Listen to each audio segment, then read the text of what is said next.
here we are to meet once more and recap our Pathfinder experiences, I suppose. But before we get in, maybe we should do introductions. So, someone go first. Austin. I'm Austin, aka Buddy, aka Yuri. Yeah, the short-lived.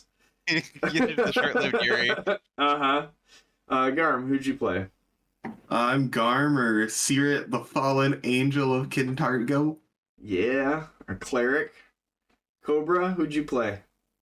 Tommy, our two-handed fighter wielding a scythe. I'm a big old gay human boy who worships Desna, and I love to beat on things and trip things.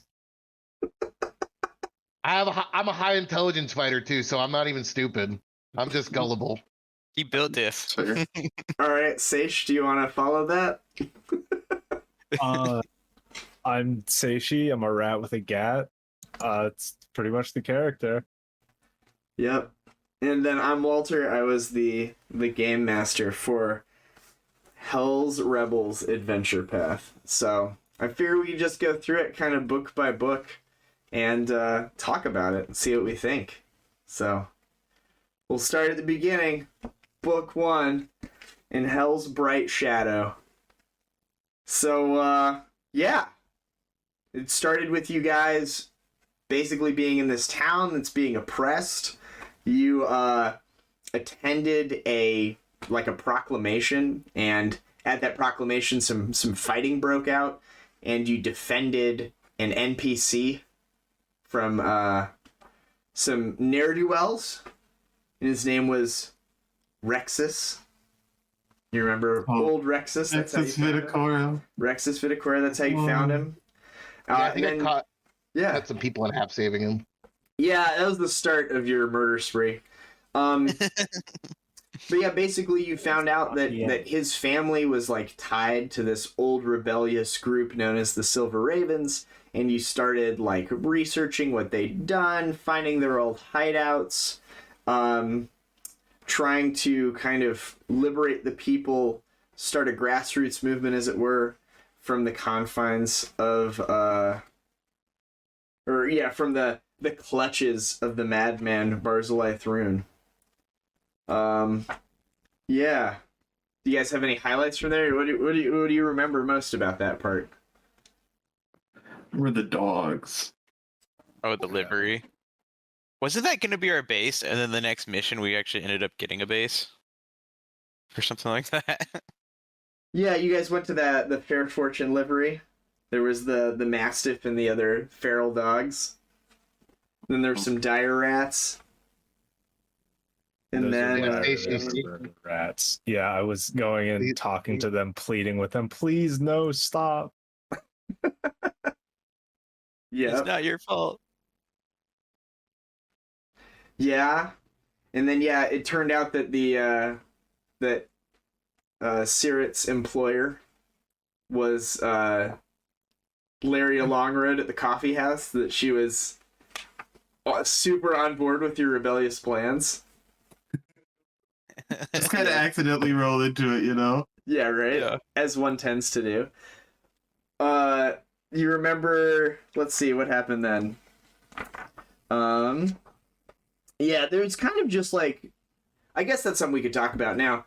Throughout this adventure, the whole campaign or whatever, they do this thing where they're like, here's 8 places you can go explore. Do them in whatever order you want. Do you guys like that? Like, would you prefer not having that? Would you like it being more linear? Like, go here, do this, go here, do this, instead of just being like, you are in a place. Blah. I imagine it makes it harder for you as like the GM, because you have to scale the fighting based on like our level. So like one time you do this module, you're going to be doing a case where everyone might be like level 3 or something, but then the next time you do it with another party, they might be like 6 or something when you go to do that same thing. So I don't know if it makes it harder, I think, for you to balance. Well, so like scaling wise, there's an illusion that you have all this free choice and stuff like that, but in reality it's like bounded constraints. So like there is no scaling per se. Like, you are level 3, and I present you with 5 places to go. Once you complete all of those, you become level 4. Kind of thing.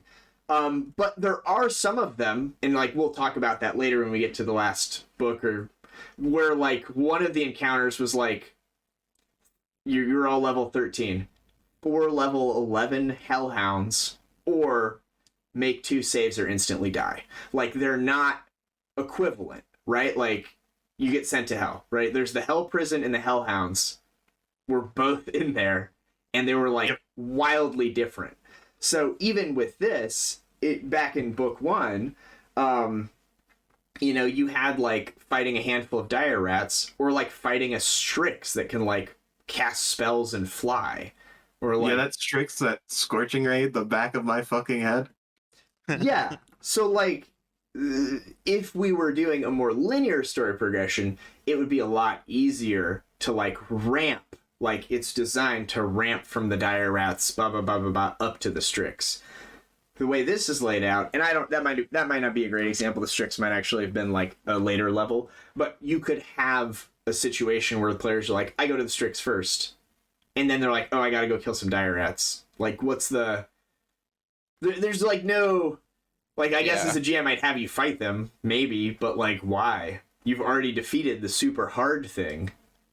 You know what I mean? Yeah. So that's the downside, I think.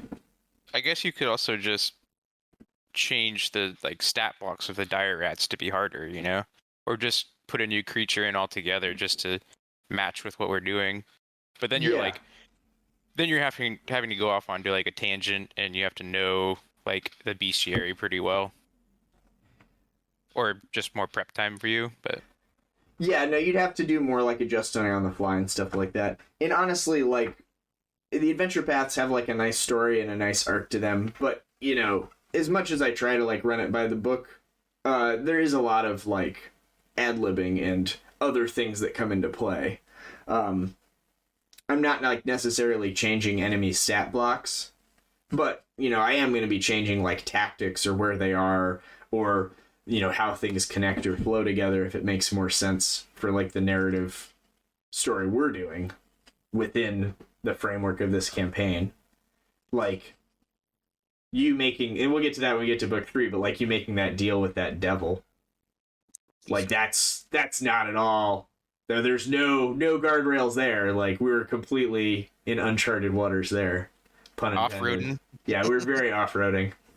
But yeah, but in general, aside from like, I guess the logistical side of it, do you guys prefer a sandbox, or do you prefer the railroad?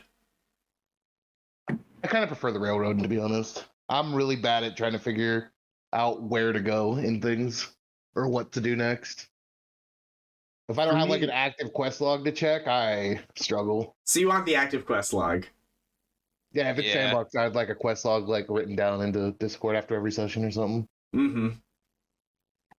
I like the earlier sandboxes of like, we have all these problems going around, like go to these different districts, figure out those problems. Once we got to like the later game, especially like once we weren't defending Kintargo anymore, it felt really difficult to care about the sandbox parts. Like, I like sandboxing within my city, you know, but then we're sandboxing to some random shadow place. Yeah. Yeah, when it did the big unlock in like, I think it was book 4, maybe it was book 5, where I remember the witches were one of the places we could go to. At that point, it was just sort of, why do we have the choice to go to one before another? Yeah, it did. I will say that, at least from my perspective, there were some parts where I was like, this is definitely like filler content. Like, it felt that way, at least. Yeah. And this is, I don't know if you guys know, this is like one of the most highly regarded first edition Pathfinder adventure paths. It's like top 3 of almost everybody's list. Like, that was really good. People love this adventure path. So, keep that in mind. Like, despite these flaws that you're pointing out, hopefully there'll be some redeemable, enjoyable parts of it. I love the first 4 books. First 4 books were like 9 out of 10 straight way through, and then like the last two are like 7 out of 10s. You know. Well, we'll get to the review. We'll get to the number, and at the end, I must assign number. I must assign number. I gotta keep my railroad going. So to get us back onto the railroad. yeah, exactly. But yeah, so like looking at this layout of this book, and I got you guys the PDFs or whatever. But at the very start, on like page 4, it shows you this advancement track, and this is kind of how all these adventure path books are laid out, where they break it into parts, and then it tells you like when you level up, if you're doing the like story driven leveling instead of keeping track of experience points. And the first 2 parts of this are like complete sandbox. It's just one sandbox and then a little phase shift and then another sandbox. And then when you're done with both sandboxes, then you go to part 3, which is the Hokum's Phantasmagorium, which was the big like building that you guys kind of went in. It was like a weird museum place, and then you went into the basement. Is that the spider? Yeah, that's where the head crab was. The little head crab guy. Isn't that where Yuri fell? That is indeed where Yuri fell, was in the basement Yeah. of the hidden monastery beneath there. I, as a Or player, not. blacked that out. I don't remember what happened. That was Yeah. Nox's glaive, right? He just got one shot. Yeah, that was Nox. So Nox is effectively the like final boss of book 1. So at this point you're level 3, and you fight a level 5 templated fighter that has power attack, a 2-handed weapon, a ×3 critical hit modifier weapon, Mhm. and she has step up, cleave, and dimension door 3 times a day. The fight sucked. And she has regeneration 5. Yep. Like, it's I'm pretty sure pretty... she had goons in the fight too. Oh yeah, she definitely had goons. She also had hired goons. Like, it seems like a bit of a difficulty jump there. I think we won that because we got a lucky crit off Sezix or I. Yeah, I think she had crit Yuri and killed Yuri, and then like you had your revenge crit afterwards. I think. I We'll think that's what happened. we'll put the footage in here. She'll go up. She'll drive her glaive into the back of Yuri's back. Try. Yikes! Oh. Yikes! No! Yikes! No! Not like this, Yuri. Oh no! Do you have another character you're interested in making?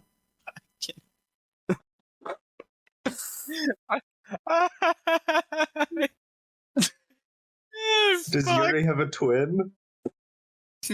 Yuri's twin brother. With her glaive, she just kind of like bisects Yuri across the back. He is dead. We'll go over it. But yeah, like, so that fight was memorable, obviously, because we had our only permanent Yuri death of the died. campaign. Was someone dying pre-level 5, where you have like raised dead or whatever, right? So like, yeah, like Yuri, I would have expected more than one person to die with this stat block. Honestly, So we Like- did good. no, like One guy. it was certainly the hardest fight I think in book 1. It was this fight, the Scorching Ray, Strix, and the alligator. Oh yeah, alligator Those with 3 death fights. roll. Yeah, that Death Roll alligator. Just killed Yuri, you mean?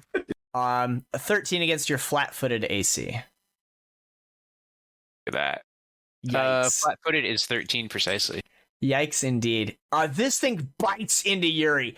Its jaws sink into Oh his my flesh. He God. cries out in pain as this fucking large albino alligator like bites into him, and it becomes very apparent what killed the other guy. It then attempts to grab hold of him. Oh my gosh. I'm being grappled. Yes. I have A 19 against your combat maneuver defense. I have a. Oh no. Oh no. It grabs hold of his midsection. Yuri's just a shit magnet. It's probably good. No, he was the lightning rod. And as soon as he was gone, the lightning started striking the other three of you more often. Yeah, it evened out. Yeah. Until it just became Sezix's gun. But was that enjoyable, that level of challenge with Nox? Was it too much? Not It enough? felt like a good capstone fight. Yeah.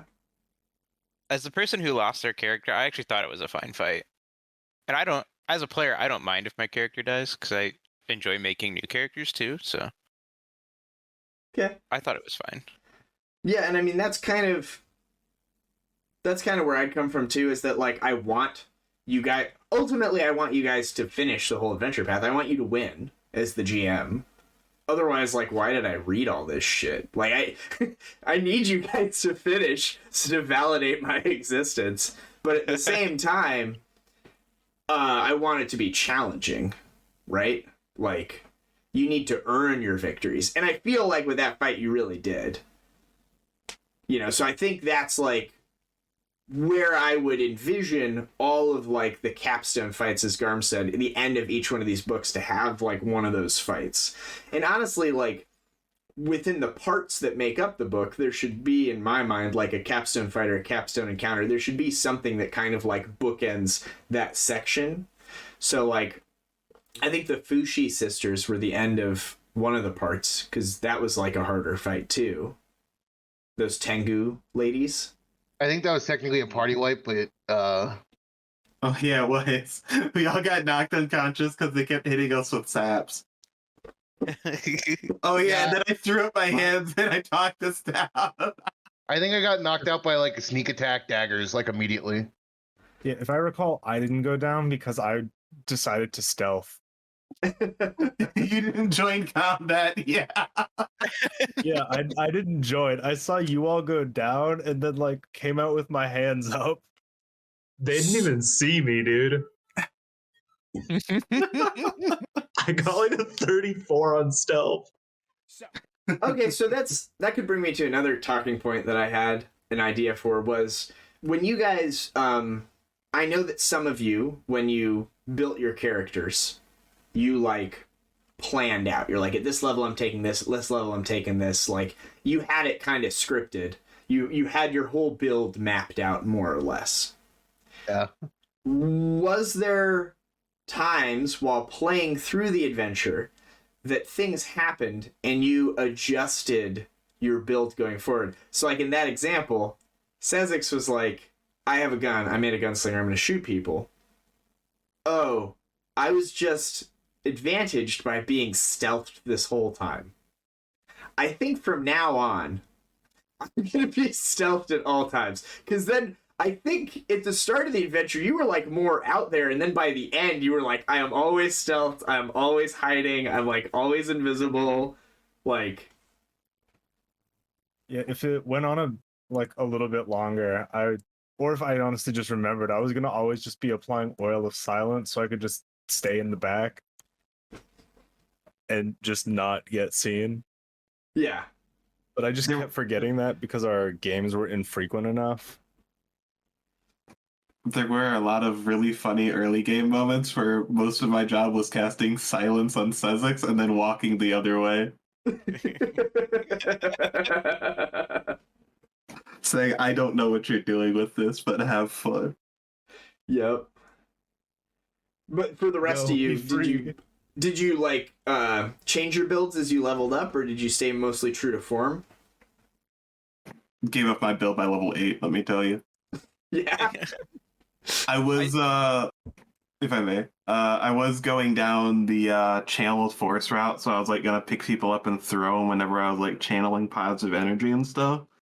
But then, like, Buddy just started chain pouncing people and killing them, and I said, well, I guess I don't really need to move them if 2 members of our party can full attack every round. So then I just went into more buff spells.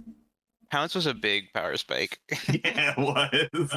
Well, yeah, you Like, ended up I having a did, yes. completely different character build after book 1, buddy. True. Well, it was still both characters were still like melee unarmed fighters That's of true. some type. That is I true. just switched from I think it was like a brawler to a barbarian. I thought maybe you used a club at one point, but I could have been wrong. At one point, I was using like a +1 mace. You sound like a mace, yeah.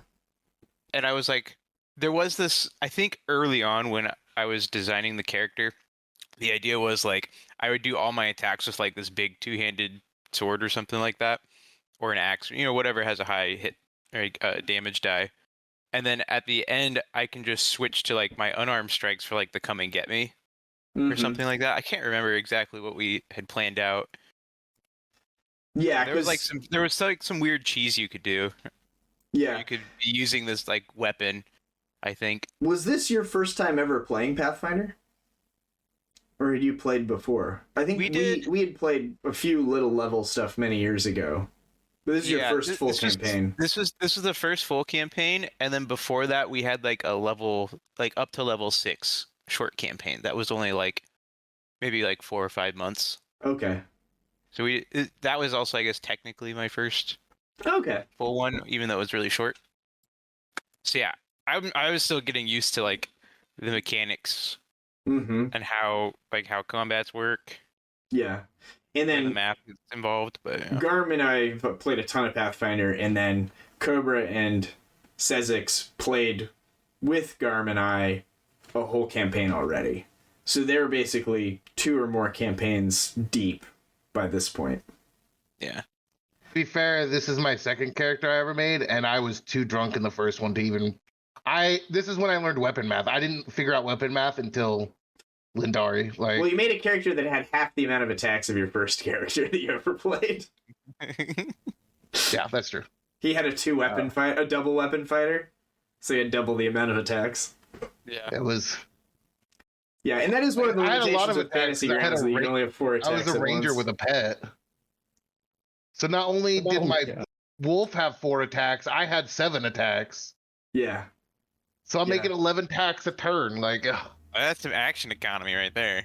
Yeah. It is, but like when you don't know how to play the game and you're trying to figure out how to gear a wolf and gear yourself and figure out how all the math works on everything, it's never play a pet as your first Pathfinder character. There's way too much shit to figure out. Yeah. Well, speaking about a 3-person party, we were so extraordinary wealthy that my pet had more character wealth than most player characters had. Well, hey, I have a great segue. Speaking of things that are hard to learn and do on the fly, there was one other thing that we were introduced to in book 1. The rebellion system. Oh, I liked the rebellion system, actually. You guys remember when we used to do that? Oh, it was not good, let me tell you. You guys can use the player's guide. It has the rules for the rebellion crap. But basically, what happens every week is there is this mini system where you guys are gathering allies, assigning where you want those allies to be, sending them about on missions, getting new quest unlocks. Garm, you did great. You managed that well. So for context, we did the rebellion system, but I think we did it mostly off screen between sessions, and Garm and I basically handled the whole rebellion system, and the other 3 players did not participate per player choice. They didn't really want to get into the weeds with it, so we just kind of did it. And then I think by like book 3 or 4, when it starts tapering off, we kind of just hand waved it and gave out whatever benefits you would have from having it at that point, rather than like taking the time to use it. So it was like, so I guess Garm's going to talk the most about it because he actually did it. I certainly have my opinions, but I'll let you go first. So I liked it early on. It felt like a good way for me as a support character to like have an influential role in the party outside of combat.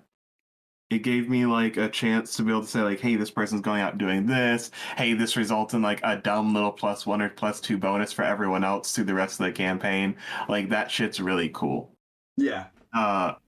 It became very tedious when we had 8 different people that we could all go to with different abilities that we could use on top of 15 different groups, each underneath like every person had 3 different groups underneath them that they were technically responsible for, and they were getting bonuses in some way or regard.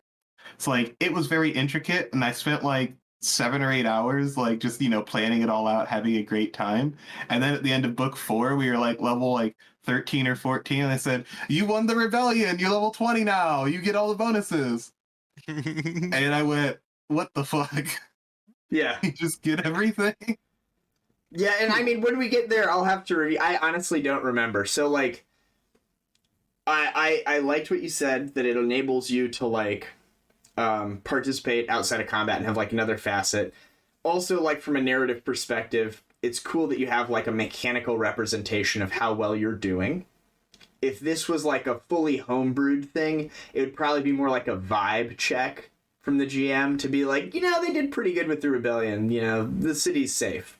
But at the end of the whole game, it's based off of how well you did with that mini system as to like how many people survived in the city, and like if it's like a resounding success or like an okay success or like I guess legally success or like, oh, it was really shitty but we survived. Half the city died. You know what I but, mean? Yeah. So like guys there's like a gradient to it.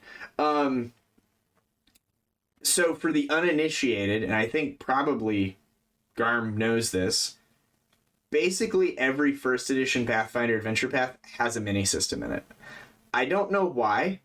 I don't know what the fascination is with it, or, I'm working on homebrew content right now, and I'm at a part where I also want to, like, have my players do some exploration or do some, like, left, right, or middle choice stuff. And I am like, man, a mini system would really make this easier. Yeah, there are times where, like, it would make sense. And I think that in the context of this adventure, it would make sense to have some sort of mini system where you're, like, managing the rebellion.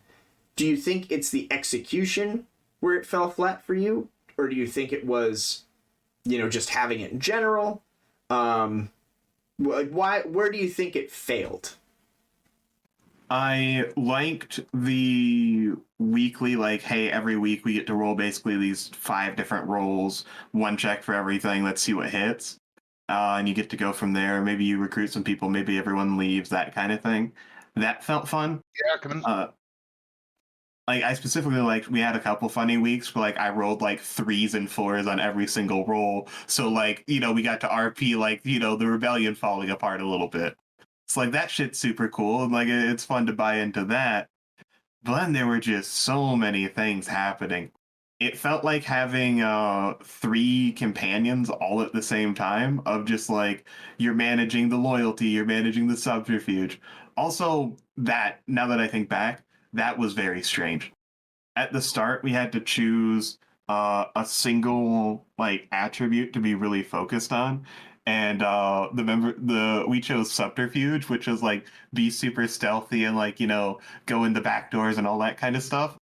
And then like we would just go in and cut everyone in half, screaming bloody murder. We were not stealthy. You guys were not stealthy. Oh, the person shooting the gun was not stealthy. Yeah, he was No, the because sniper. you got silence on me. Yeah. Let's do it. Cobra, did you have something you were saying there when Garm was starting? No, I said open the door. Someone Oh, knocked okay. on my door. Yeah, so I do think so. Again, if we take our world top down perspective, looking way up from like a design standpoint, they need to have something to like show how well the rebellion's going. They need to have it engaging so multiple people could participate, which is why I think there were all those different roles, because the idea is that each one of your players would be doing the rolling for it. We, of course, had you just do it all because no one else really wanted to participate in a mini system. Because we had, 3 relatively newer players aside from you. Oh yeah. So like having them learn all of Pathfinder First Edition, which is a notoriously complicated Very system. simple, yes. Plus I thought it was this. easy. So like that's kind of why I think they had it, and why they had all those different roles. But I do dislike it that it said, choose what you want to focus in, and you chose subterfuge, and like it didn't really go anywhere from there. I don't have any recollection of like it probably changed some numbers for the mini system, but like it would be super cool and they could have added like 3 paragraphs of text maybe, and it'd be like, oh, you get to the capstone fight of this book or whatever. If the party specialized in subterfuge, this happens to Nox's companions. A couple of them are removed from the fight as your allies, have stealthed in and they take them out. Or like you've chosen might, you have additional armaments available, or like whatever the other choices were. Have that transfer, like have more crossplay between the mini system and the rest of the campaign. Because we were able to play through the whole campaign with only one person doing the mini system and doing it effectively off screen, and it changed nothing because it didn't tie also in. had just forgotten. I'd forgotten we even went subterfuge until you started talking. But like that I think is like a failing from like a design standpoint. And yes, we chose not to have everyone actively participating in it. But I think if it had more of those tie-ins, more people would be wanting to participate in it. And like it didn't. We had it like, didn't have hey, we any, need someone to go and be sneaky right now. It didn't have any tie-ins, right? Like it. You guys get alertness as a feat, or like whatever it was. You get some like mechanical numerical benefit on your character sheet, or you get an item. Like, I can just give you items when you kill things. Like, what's the purpose of this system if it's not going to have a more direct reflection? And I do know from reading reviews and other people who've run this talking about it, they do a lot. Like, they like revamp the mini system a lot of times to make it more engaging for their players, because it seems like it should be a bigger part. Like, you're leading a revolution. You only ever talk to like 3 people, like. Yeah, we're kind of just talking to Rexus about the Rexus is just managing it for you. Like, if you guys die, he's just gonna get 4 new Ardent Crows because no one knows what you look like. Yeah, put on these angel wings, slap on that pointy armor, go out there. They won't know the difference. Yeah. But yeah, anything else from book 1? We kind of, some of those topics stretched a little bit. Bled a little. But yeah. The other stuff in book 1, there was Blowsredette, that little imp. You remember her with her little pipes that summoned rats? Our friend. She has to stay within 30 feet of us. Yep, there was Vendelfleck, the little fairy dragon. Yeah. Yeah. I like the tooth fairies that ripped off Garm's nipple ring. Oh my gosh, the nipple ring. What's your favorite tooth? I know that you said you didn't want to get a piercing because you're afraid of tattoos, but because you're afraid of needles. You got really drunk a while ago and you got a nipple piercing when you were hanging out with that half elf. It took it. No, It took the tip of your nip. They can't take Risto's nip tip. Not the tip. I can't lose Risto's nip tip, Walter. Yep. That was Did you my ever first cast Regeneration to get your nipple back? No. You were also introduced to longtime friend and ally, friend of the show, as we would say, the tiefling who made clothes. Oh, Hamilton Hayes. Hamilton Hayes. Good job remembering his name. Yeah, and then... I'm very familiar with that name because in my other campaign, it's a name for a NPC that I created for... I'm in a D&D campaign, so I was like, Hamilton Hayes is a cool name. I'm going to use that somewhere else. Yeah. But yeah, so that's book 1 in Hell's Bright Shadow. Any other thoughts on book 1? All right, then. On to book 2. Turn the Torrent. Right where we left off. So this one, I actually didn't realize until we were just reviewing before this. This book slapped. So this book started with you guys going and finding this Hell Knight order that had been banned by Barzillai, the Turn of the Torrent, the ones that like found people that like were overboard from fishing vessels, right? So you go and recruit them, and then after you've recruited them, there is a woman with an eye patch named Lucilla Gens who starts getting you more involved. You found this person, Taisatet Theodora or whatever.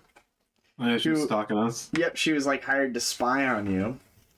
You guys have a little bit of sandbox, and then you wind up meeting with Cassius, who's the ship captain. So you get the ship captain quest to go like get his boyfriend from his like home imprisonment at his dad's estate. So you reunite them, and then you had to go into, and then after that, there was the murderer. There was this guy. Remember? You like investigated. Oh, he had the cursed dagger. He had the cursed dagger, which would like come back later. So there was the cursed dagger, and then after that, you went to the Lucky Bones, which would ultimately become like your hideout in Old Kintargo, and you cleared out that mega dungeon that included the cultists. Lucilla Gens was there. The ghosts were there. There was that bearded devil, and then below that was the drowned chambers, where you fought the scum and all that, and then wound up interacting with the drowned devil. That was all book 2. All I remember is the devil up top was very rude to me because he said I didn't speak Infernal very well. I'll make a comment that they can come back if they wish. My strength grows every day. Ah, yes, the hubris of man. It's one of my favorite sins. Never gets old. Well, who remembers the start where you go and find the Hell Knight that's missing? I vaguely remember that. it being in like a temple of some sort, and it was entirely surrounded by water, and that's why like they couldn't find him or something. Yeah, They he's couldn't scry on the circle of water. basically in the water temple. Yep. Well, that fucking water temple. Yeah, kind of. It's weird. There's was a after picture of the a Hell elm, Knight. right? There's a picture of the Hell Knight on the cover. The name is called Turn the Torrent, which is like a play because it's the Order of the Torrent, but like then ... The rest of the whole thing is like very not at all about rescuing the Hell Knight. Like, I do think that you guys are like trying to find more of his people that have been like kidnapped and stuff like that. I do remember there was like a prison fight where you guys fought against this like inquisitor that was this inquisitor and these guards that were holding them hostage, and then there was that chitin that was like the torture chitin with all the chains. You guys Yeah, fought you could against see her. her disguise. Yeah. Yeah. She could tell when we lied. Yeah.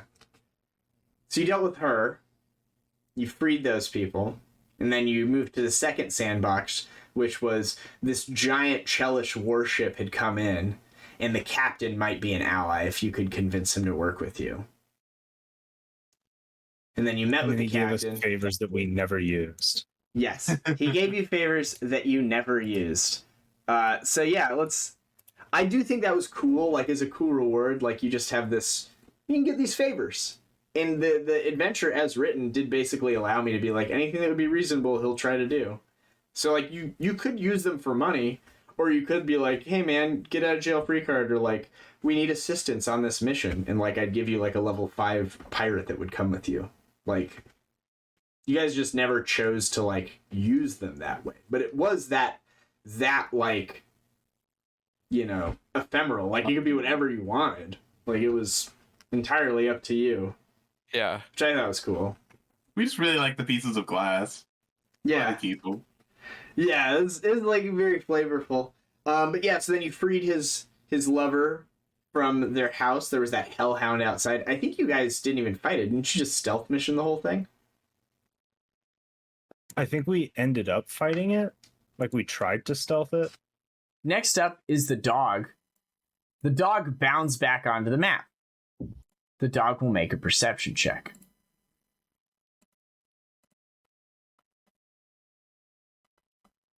Oh, this is getting intense, boys. The dog sees the aristocrat on the ground and begins howling in alarm. The other guards, which were like heading north or whatever, will now be coming south when they show up on the map later. Oh no, did Hematin die? No, he I thought it had was later. Yeah, he had Yeah, like this kidnapped. friend who was murdered. So he like comes to you and says, "Hey, this cleric has been murdered. Can you investigate?" They're a Milanite cleric too. So Garm was all in at that point. Yeah. I remembered you guys going and exploring, and you went to like an ironworks place, and there was a bunch of roleplay there between like Buddy getting stuff made by a dwarf. Oh yeah, that's when I got into making toys and trinkets and stuff. Your woodworking. My Yeah. woodworking. Yep. And then there was this guy who was supposed to be a super badass assassin who like jumped you guys and I think didn't do anything. He just got destroyed.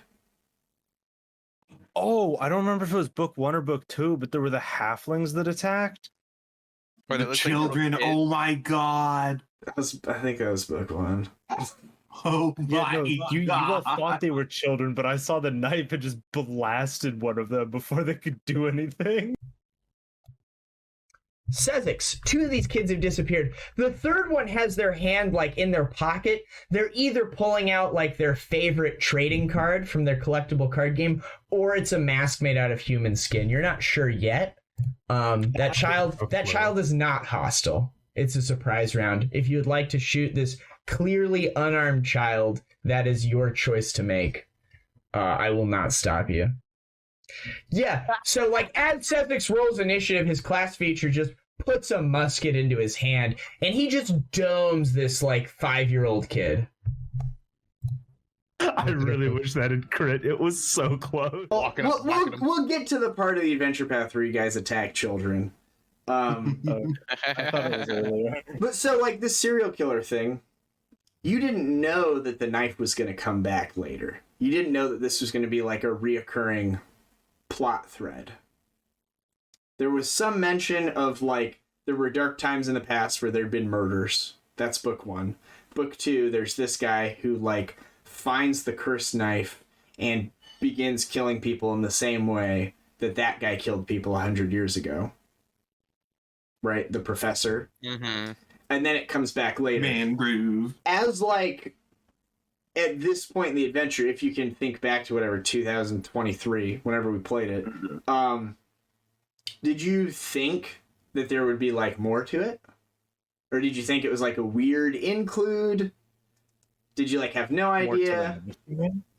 Like more to the, like more of the thread to unravel down the road. Like we haven't heard the last of this kukri and this murderer. I think it's kind of cool having it definitely ties the books together, right? Like if you got like the reoccurring theme like that. Yeah, did you pick up that there was a reoccurring theme? We had a couple. We had like the Hamilton Hayes saga, his entire storyline. We had like kind of even includes like all the way back to like the bells and stuff with like how Tommy got introduced off the start. Like that entire thing all circled back around, which was nice. Were there any others? The bells were cool. I liked that. I mean, we kind of had our own ham-fisted one where Yuri switched to Buddy, and then we had like Buddy's saga. Oh yeah, Buddy, Because there were a couple of times I think where you guys went to like explore like the docks or like a slavery den, and I was like, Buddy, you've been here before. This is like where you were imprisoned, or like this is the boat you came here on. So like you like knew the room layout. I think I just like let you know like the layouts and like that's a bad guy. And, like he's the one who beat you. Yeah. So He's the Beanie Bummy. yeah, it is nice whenever you can like tie character backstories like into an adventure, especially when it's like pre-written. You kind of have to like do that legwork yourself. And like a homebrew, it's really easy because like people tell you what their characters are, and then you're like, okay, I'll just like have those NPCs in the game now. Like boom, Yeah. It's done. It's like super easy. In this one, like all the NPCs are pre-written, and like all of the big story moments are all pre-written. So you kind of have to like tie them in. And we lucked out a few times where you were like, I want to work at the coffee house, and I was like, perfect. Like, Oh yeah, I like that too. Yep. Yep, that is Yeah. great. Or Cobra's got Punch his... Jaw was another one. Yeah, Clenched Jaws was a tie-in. Oh, I have this thing with the bells was a tie-in. Just like the fact that Sezix was a rat folk and was very rat positive ended up tying in so many points throughout this. There's a lot of rats and rat-based things in this adventure. It's like a surprising amount of sewer-driven plot in here. And I would always just go down, and that was how whenever we needed information, that was where I went. I did like that your knowledge local check was you literally just going to the sewers and talking with rats. Yup. That was Rats good. know everything. So yeah, that kind of ends the sandbox part of that book. and then you guys go into the Lucky Bones, which is just like a mega dungeon. So it's like a level of a dungeon, then another level of a dungeon below it. What do you guys remember from that? Any like highlights that just pop into your mind when I say that you guys had that dungeon? I remember the ghost at the end. There's the ghost, the gambler or whatever. Yeah. Mm-hmm. Cobra already mentioned talking to that devil. I think you guys like treated with him and didn't fight him, and then went and did the last fight, and he got teleported into it. And as you guys open the door and like step into the room or whatever, the cult leader will look at you and say, I do love an audience when I'm working. And she'll snap her fingers. And as she does, there'll be a plume of flame. And you will see this devil from before will appear next to her and will kind of look at everything that's happening and then look in your direction. And he like takes his halberd that he had and he'll kind of sigh and be like, sadly, it has come to this. My contract has changed. I apologize for your deaths. And yeah, we can roll initiative and we'll leave it at that. God damn it. Fuck. Should have killed him. It always comes back to me, Garb. Yep, that was this guy. Elgazidium the Hateful. Yep. And then obviously, yeah. Yep, and then obviously the big finish at the end was dealing with that drowned devil. That was a whole little sidebar of Buddy getting to do his own little roleplay thing. He basically will tell you that he and Buddy have worked out a deal, and part of it is he's going to fix this thing. Buddy, are you making friends again? I see your companions are questioning my motives. I will explain the deal in full. He'll tell you guys that in exchange for fixing this thing, he and a couple other drowning devils are going to protect the river entrance to your base for a year. They will not allow anyone in that you guys have not expressly said you want allowed in. And in exchange for a year of their service, Buddy is going to spend a day in his service. Buddy will not be harmed, Buddy will not be used for combat, and Buddy will be returned safely once that day is complete. I sigh. Buddy. I feel like it's going to be to stab one of us in our sleep. That would be combat. Oh, okay. He'll be like, why would I do that? You are friends with one another. Buddy amuses me. I might be having a dinner party and need a guest. You don't know what it could be. Could be anything. Yeah. So, Buddy, you find yourself in a very warm place. You're in like a lavishly appointed, almost like a villa, like a meeting room. You can see out through all these windows into some sort of hellscape. There's plumes of fire and ash in the distance. There is a gathering of all sorts of exotic devils. They're all hanging around. There seems to be one that's like kind of a smaller drowning devil that's like up on a throne.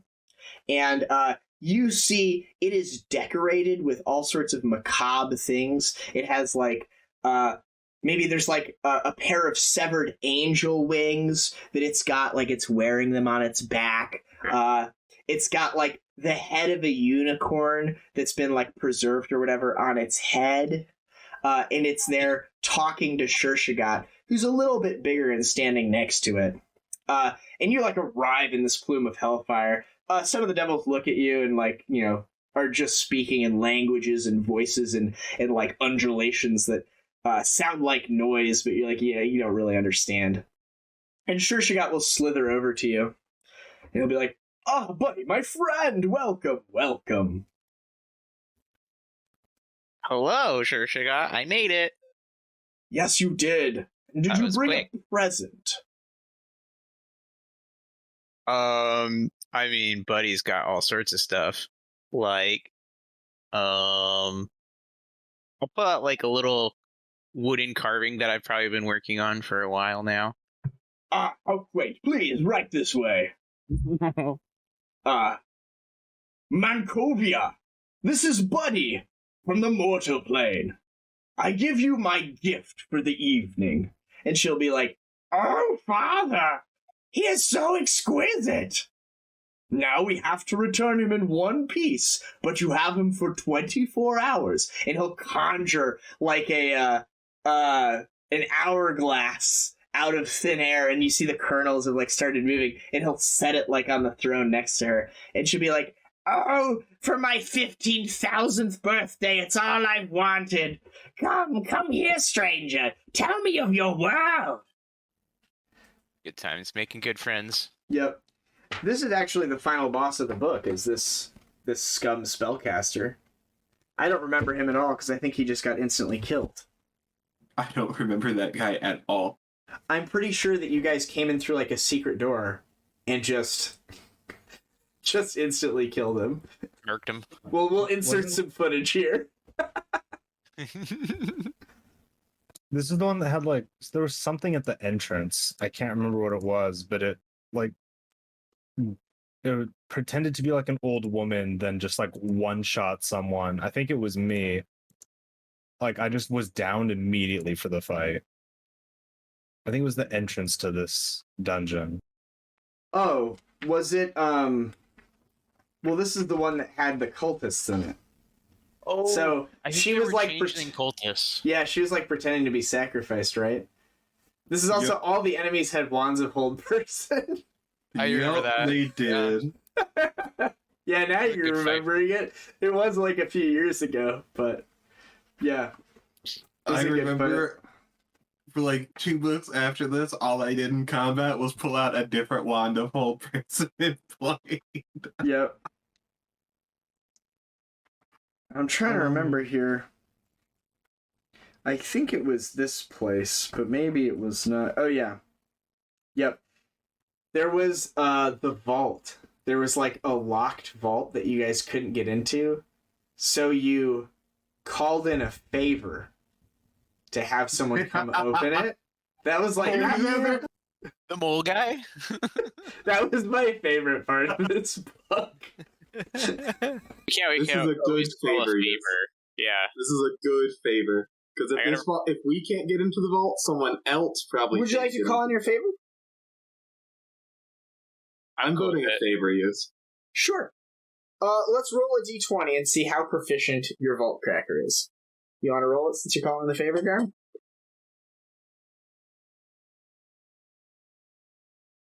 Cool. So you're like, we need someone to get into this vault door.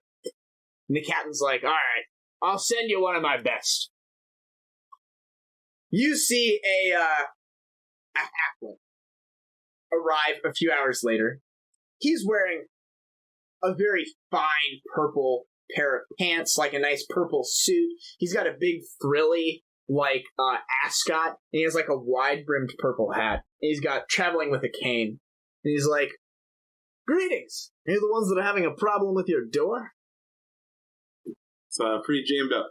Ha! I can get you out of that jam. Lickety-split. And he'll, like, spin the cane around and, like, hold on to the end of it. Kind of, like, catch it. And be like, Conkabar's the name. Conkabar Shurnstone. Please, show me the way. A pleasure. Sure. You, like, walk him through the various things and be like, oh, filthy. You lead him to the one room where you have to walk on the correct tiles, and he's like, yes, and he'll, like, skip across the correct tiles with nimble dexterity and ease, and he'll, like, head downstairs and be like, can do some redecorating here. Got a bunch of water damage in the ceiling. All right, where's the door in question? I would recommend some scrunchies on your feet if you do care about your alligator shoes.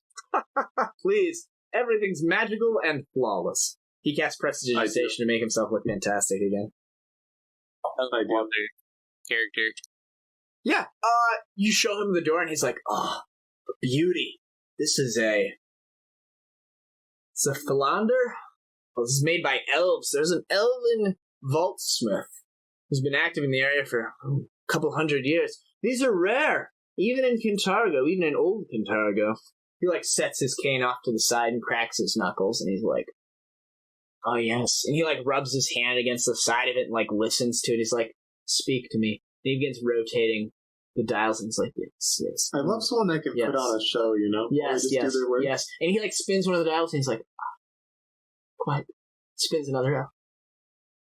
Yes, yes. Ladies and gentlemen, your treasure. And he pulls the lever to open the door, and you hear a whirring noise, and a giant rotating blade comes out of the ceiling and cuts him in half. And he just kind of falls apart. I was just about to ask He what is your dead. name was. He is true dead.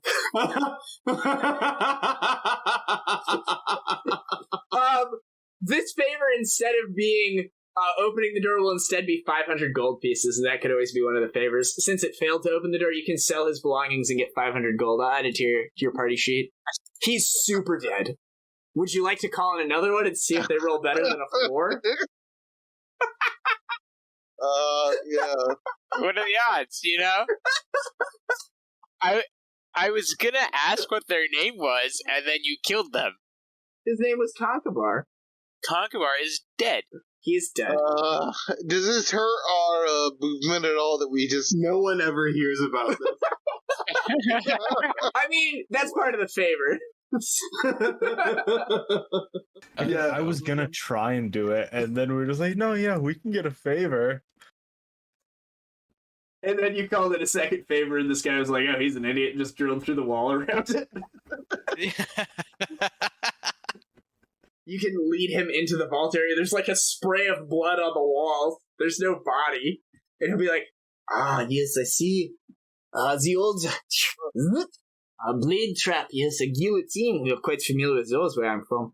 He'll like take his pick and his shovel, and he'll begin loosening some of the walls, some of the stones on the side of the wall, and he'll just begin tunneling through the wall. It'll take like 4 hours, but he'll just like tunnel a path around this whole fucking door. Yeah. Ooh, just burning through favors. Yeah. Yeah, that was... I like that. We used. Well, it was the book you got them in. So, like, it was fresh in your We mind. still remembered that. Yeah. Might have been the last favors we used. No, I liked this book a lot. I mean, we'll get to our reviews and stuff at the ends, but this also had that mix of sandbox at the start and then became linear at the end with a super dungeon. It's more or less the same structure as the previous book. But instead of being, like, fully sandboxed, it's like the quest log. The first quest is go find this guy and recruit him. And then you get to him and he's like, hey, you gotta free my people. Okay, now I've joined your team. And then the second quest is Hemiton's like, hey, my friend got murdered. Can you figure out who did it? And then you track that down. And then it's, okay, you have to stop the murderer. Okay, now we have this cursed weapon. We'll figure out what to do with it. And then the third quest was like, I think someone got abducted by Lucilla. I think she like... Or she disappeared or something, and then you guys had to investigate her, but it was all just a trap to get you into the super dungeon.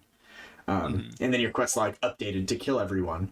And then your quest log updated to, like, clear this place out and make it your own hideout. And you're like, yeah, sure. So... The quest log turned red. Yeah. But... No, I went into, like, the room and realized something was familiar. Yep. Mini system was still going on here. We do start seeing some of those threads that are going to come back later. You know, right? We had Lucilla get away, and then there was always the, like, will she, won't she return or whatever. Oh my gosh, she killed those kids.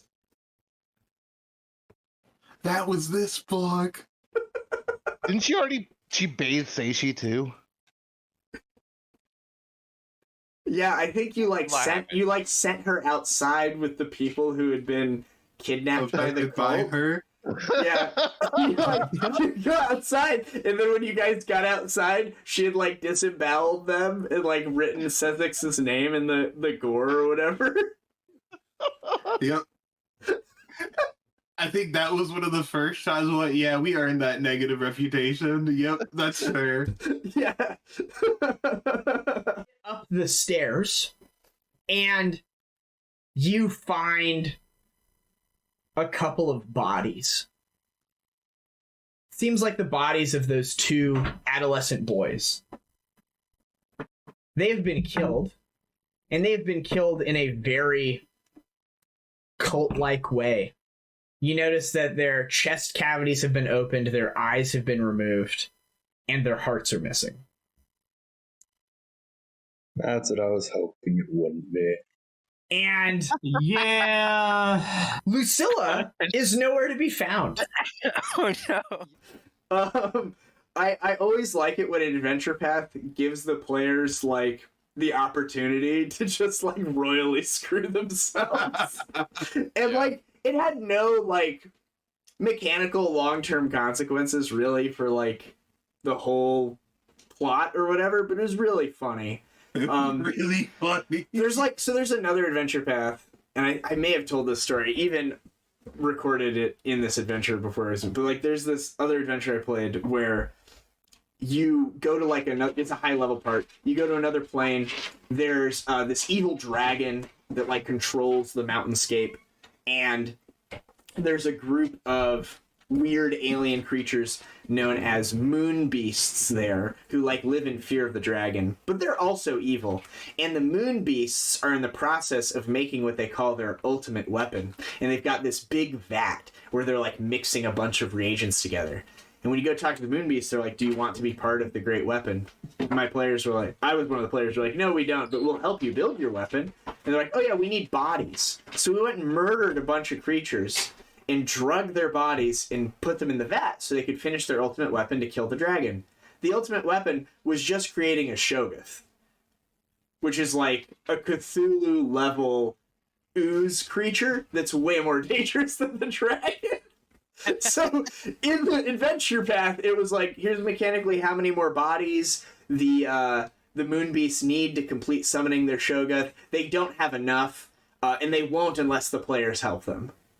And the players are like, yeah, we'll just do it.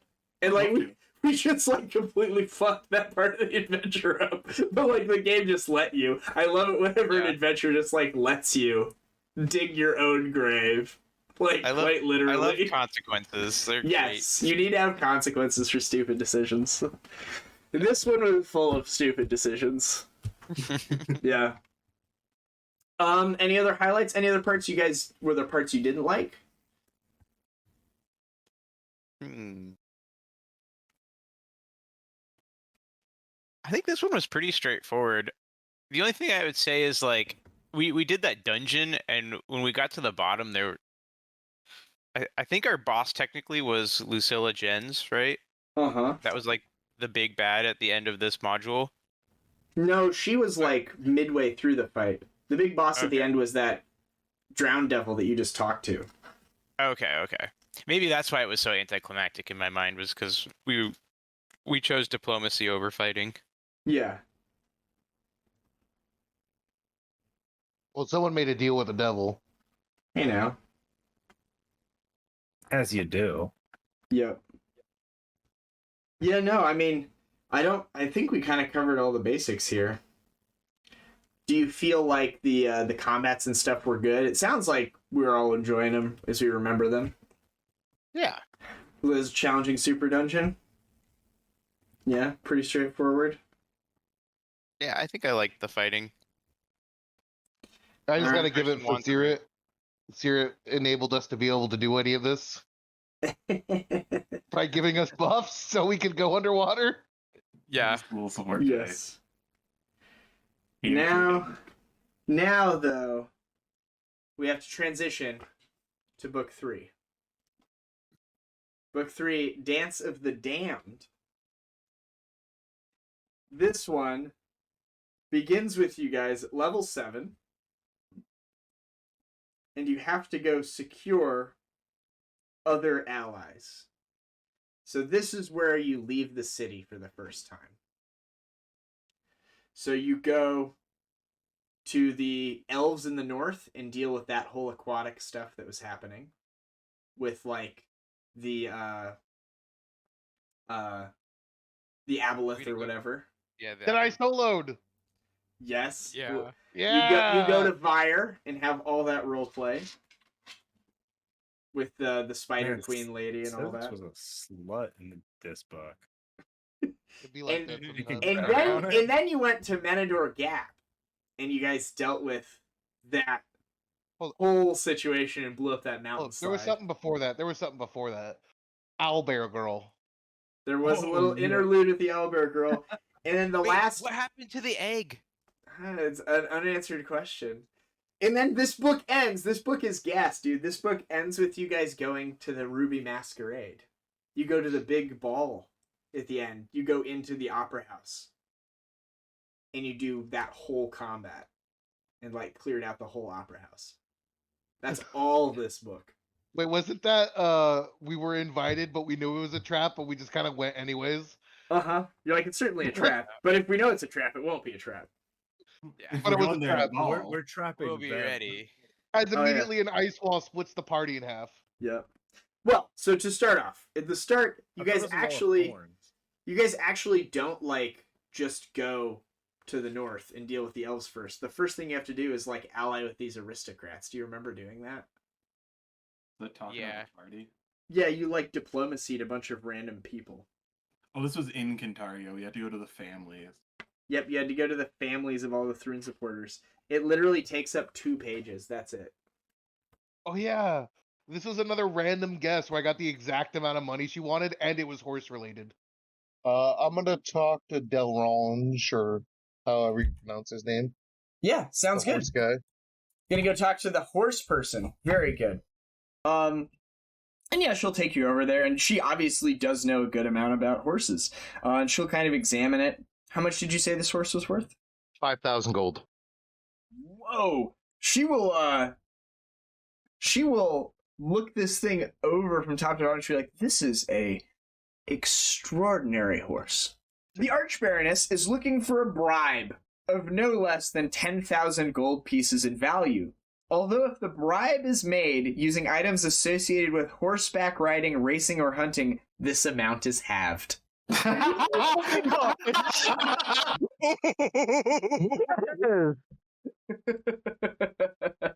Oh, very good. Never believed in Tommy more. Tommy's first interaction that wasn't bullying someone, the first diplomacy check of the game. Yeah, this almost feels like an afterthought. Like, they were like, for book 3, we'll have the players go abroad and do a bunch of stuff. And then someone was like, probably they should, like, secure alliances in town first. And they're like, oh, yeah. So this is literally part 1, and it's 2 pages, and then you move to part 2. Part 1 starts on page 5, part 2 starts on page 10. Some of these literally have 4 lines of text. Correct, Garm. Nice. So, like, I was not super impressed by this part of this book, because I found my notes that I wrote on a piece of paper separate of it, because I had to embellish them. Because there wasn't a lot, you know? But yes, the council part of this, I thought was, like, an afterthought. Because I have run other adventures that are way more focused on, like, that social aspect, like War for the Crown. And, like, they have a whole book where, like, I want to say a third of it is effectively the same thing as this, but it's, like, you get a half page on everyone. All sorts of interests. You have, like, multiple times you get to talk to them. It's, like, kind of a mini system in a way. And I think they just didn't do that here. Either for, like, brevity or because they already had that other mini system that you were doing. They didn't want to overwhelm you with another one. But I don't know, maybe it's just me, and maybe that's just from what I see from, you know, the GM side of the screen, is like I get to see how the sausage is made. You guys just get to eat the sausage. If you ate it and you enjoyed it, that's fine for me. I'm curious if you enjoyed it or if you're like, it was stupid. Third option, I didn't even remember we did it. I remembered that we all played rock, paper, scissors, went to a random place, said hopefully we get it, and then moved on. And most of them were we literally just gave them money. Yeah, it turns out you can just buy almost all of them, so. So, thumbs down for that part. Yeah, the only fun I had about that is that I perfectly guessed the numbers. That was the only fun part of that experience. More or less what I assumed, but just wanted to check. Yeah, I think it could be more elaborate, but... That's alright. You know, when you eat dinner and you're a kid, you have to eat your broccoli before you can have your dessert. This was Okay, like but broccoli's the best. this was like the kale or like your kidney beans or something. This is like the bad part of the dinner, because now we get to the good part of the dinner, which is you going to deal with the aquatic elves. I don't know if that was a good part of the dinner either. I don't know if that was a good part of the dinner. Do you remember what happened when you came into town? There was a druid that buffed us before we fought the aboleth. Yeah, there's like the one local who was like, I don't trust these outsiders. You guys were like, fuck off. I don't remember that. Oh my gosh. I just remember almost TPKing to the aboleth at the end. Yes, it was certainly an aboleth fight, but basically that guy you talked to at the start is actually an agent of the aboleth. So he like goes out and like preps the aboleth for your arrival. So if I would have failed that will save, was that just game over? I don't remember the fight. I mean, we'll insert some poignant clip here, certainly. Dude, Tommy, you're gonna fucking kill this thing. You're gonna be a badass. Oh my god. 8 damage. You're up, Tommy. It smashes you with a tentacle. You like steel yourself against all these fucking tentacles that are coming in, blocking them with your armor and your scythe. You're up, dude. Yo! Oh my god! Oh! No! Oh! Oh! It does take a good amount of damage. Oh. It was not meant to be yet. You're up, Tommy. I'll take a 5-foot step, full round action. Sick. Let's go. No. No! No! I hate this game. Oh, no! Twice in It's a so row. racist. I'm fine. Yeah, dude, it's fucking jacked up. It seethes with anger as it looks at you. And you see it, like, very deeply considering how much it wants to kill you. Versus how much it thinks it's going to evade a third natural 20 critical hit.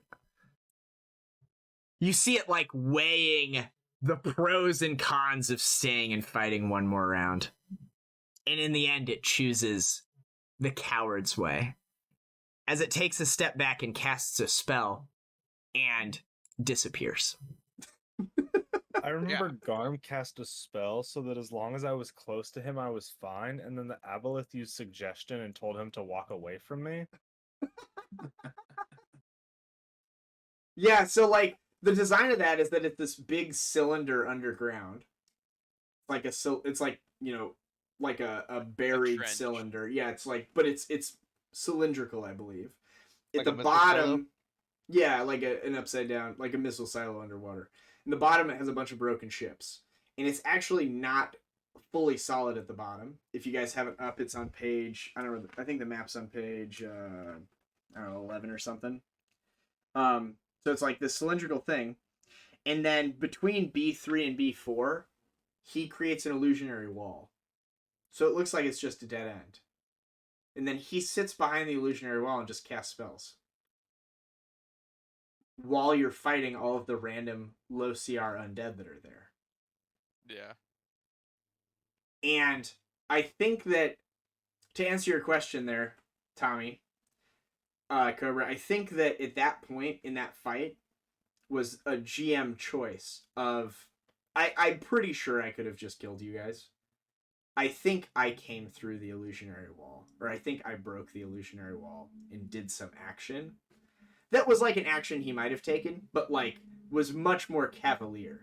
If he had been like more reserved or concerned for his safety, he just would have like continued to hide. Because I don't think you guys knew where he was. No, I think he opened combat by shooting Seishi's pants off with all his bullets. Yeah.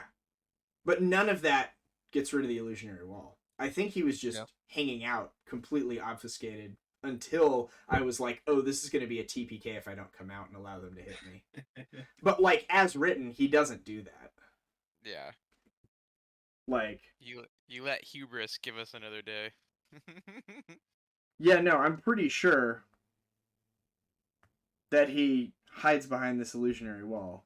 I don't think that was something that I fabricated.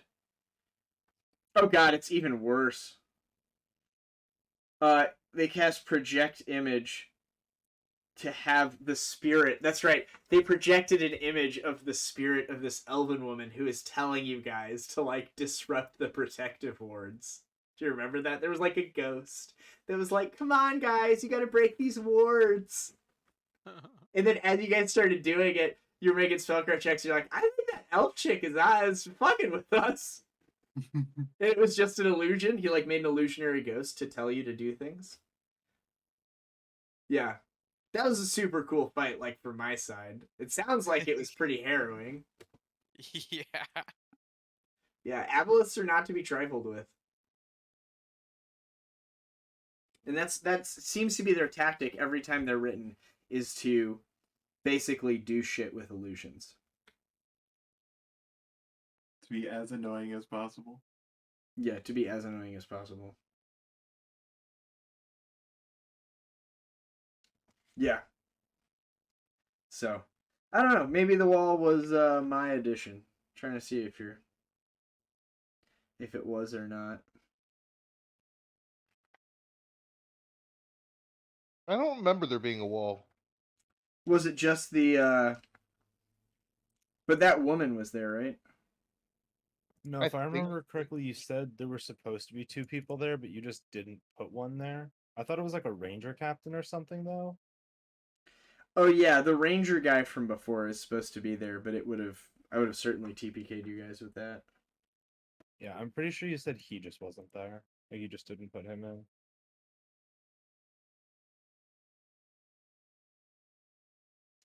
Maybe that's what I did, is I made the wall, but then didn't have that guy there. Because he has at-will illusionary wall. And he projects this image. So I think I maybe tweaked it a little bit. So that might have been me compensating for making the fight a little harder than it should have been. Because he escaped, right? Because I didn't kill him. He like double moved away from me, and then he put up a wall so I couldn't follow him. Oh, the aboleth? Yeah. Yeah, and like, he never died. He just he just runs off. Yeah. And that is in his tactics, is that he just runs away. So, yep. But anyway, you dealt with the aquatic elves. Challenging fight. Thumbs up, thumbs down. It was okay. Yeah. I would say that was okay. I'm not a big fan of the underwater combat in this game. You saying the water level isn't your favorite part? No, that is what I'm saying. Well, then you guys got to go to Seisha's favorite city of Vire. Oh, yes. Yeah. Yep. You went to the dinner party. The super messed up dinner party where there was all the different courses of weird food. And her husband was there, who was just a corpse. Like he wasn't dead. He wasn't an undead, he was just a dead. And then seated at one end is a corpse. There's just a fucking corpse at one end of this table. Mantison's husband, a dusty skeleton clad in fine clothing, at least a decade out of date. And nobody has said anything about it or drawn any attention to it, including you guys. Yep. But pretty straightforward. You guys had to eat the food in a certain way. Do you remember that? There's like etiquette. And then there's opportunity for conversation afterwards. Yeah, I certainly failed it. Failed every single one. You probably didn't do I was great. like the only one that passed half of them. Yes, and then of course, the end of it, before the PCs leaves, Mantis holds up a delicate finger and invites the favored PC to remain behind for a private conversation. Wasn't there 2 of us, though? Yeah, you wanted to bang Seishi and my fiance. Yeah. Yeah, but only I said yes. Well, no, I had to interject and get Siren out of that. He didn't look comfortable. Like, we had 3 ways already with people, you know, but like he didn't seem like he was down for this. Yeah. Oh yeah, that's where I got a nipple ring. Yeah. Whoever has the from our most first banquet 3 ways. points. In the unlikely case of a tie, she favors the PC with a higher charisma. If this is still a tie, she favors all tied PCs equally. So she's like, yeah, all you stay. It'll be fine. Yeah. It'll be Yep. great. And then you went So, to one for the team. what sticks in my mind is like probably one of the highlights of the whole campaign for me was you guys going to the fortress at Menador Gap. That was a awesome. good fight. That was a Bro, I fun got fight. so much use out of cleaving finish in that fight in Cleave. I feel like everyone got to be awesome at Menador Gap. There's just Very so much. much. We were all basically superheroes at that point. Well, I mean, I went down, but yeah. But That was like the first time I lost my gun. first of many. R.I.P. Pour But one I out. drank an invisibility potion and sat in the corner. Said I'll be here. So that was another situation where it was like a sandbox. It was like, you guys have to get rid of this place. Figure it out. You know that there should be some anvil of unmaking within the confines of the dwarven construction somewhere. You just have to figure out where the self-destruct button is, basically. Something that you might not know is that where you guys did all your planning and stuff, that bar, that's the same place that you meet up in book 6. Yeah, for the negotiations. It's not detailed. Like, if you're looking at the PDF, page 27 starts the Menador Gap. It just talks about the construction, and it's like, the players are now there. They can do it. Like, the players go there. That's where it is. And I was like, well, I know there's a tavern, because I've read book 6, so I will have the tavern be there as the place for the players to go and, like, talk. So, like, I put that in there to have that thread from book 3 to 6 of that place being there, and not just, like, ham-fisted at the end. But that's just, like, another opportunity where, like, that should have probably been mentioned in, like, a sidebar, or, like, give it a paragraph and say, this is a tavern that they can go meet up at. It's detailed in part 6 further. But they don't have that, which is very weird. Missed opportunity. Yeah, just a little missed opportunity, honestly. But, yeah. Did you like that? Of, like, planning out the siege and you guys choosing what to do? Or would you rather have had someone be like, this is the plan? Do you like the railroad, or do you like the sandbox when it comes to, like, sieging a castle? Because that's what this was sieging a castle. I enjoyed the sandbox element of it, but I do think there should be like a backup in place just in case. Like present having you with some options or whatever. Yeah, because I remember us having a little bit of trouble deciding exactly what to do. Yeah, it's kind of like one of those moments where the party has decision paralysis, and we're just kind of looking at each other like, which way should we go? Even though we can probably take any way we want, and it'll probably work. But Well, we were kind of limited with our party, right? We only had a cleric, no D-door or anything like that to try to like navigate fastly through the walls. Makes it like, I think we bought a scroll of D-door, right, to kind of guess in, but like just having D-door as a spell would have made that so much easier. Yeah, I think that decision paralysis that you talked about, Austin, I think that's a good point. Like, I think that's why the sandbox tends to fail, is that there is decision paralysis. And, like, in real life, if you're, like, when you can actually see the things and it's more tactile, like, you have less decision paralysis because your mind starts creatively thinking of solutions. But when I just, like, show you a map and give you a bunch of descriptive text, it's harder, I think, for people to grasp what their options are. yeah. So there might need to be a little bit of, like, hand-holding. To, like, Yeah. you already have some NPCs. Like, the Fushi sisters, you said you sent them to research or recon. So then I think I had them be like, you can go over the wall, or, like, you could disguise yourself. Like, they gave you some suggestions based off of what they had observed. But, like, that was kind of your hand-holding. But again, none of that is in here. Mm-hmm. Like, it's in here, but not in a format for you to be given it. Like, it tells me all the different ways you could get in.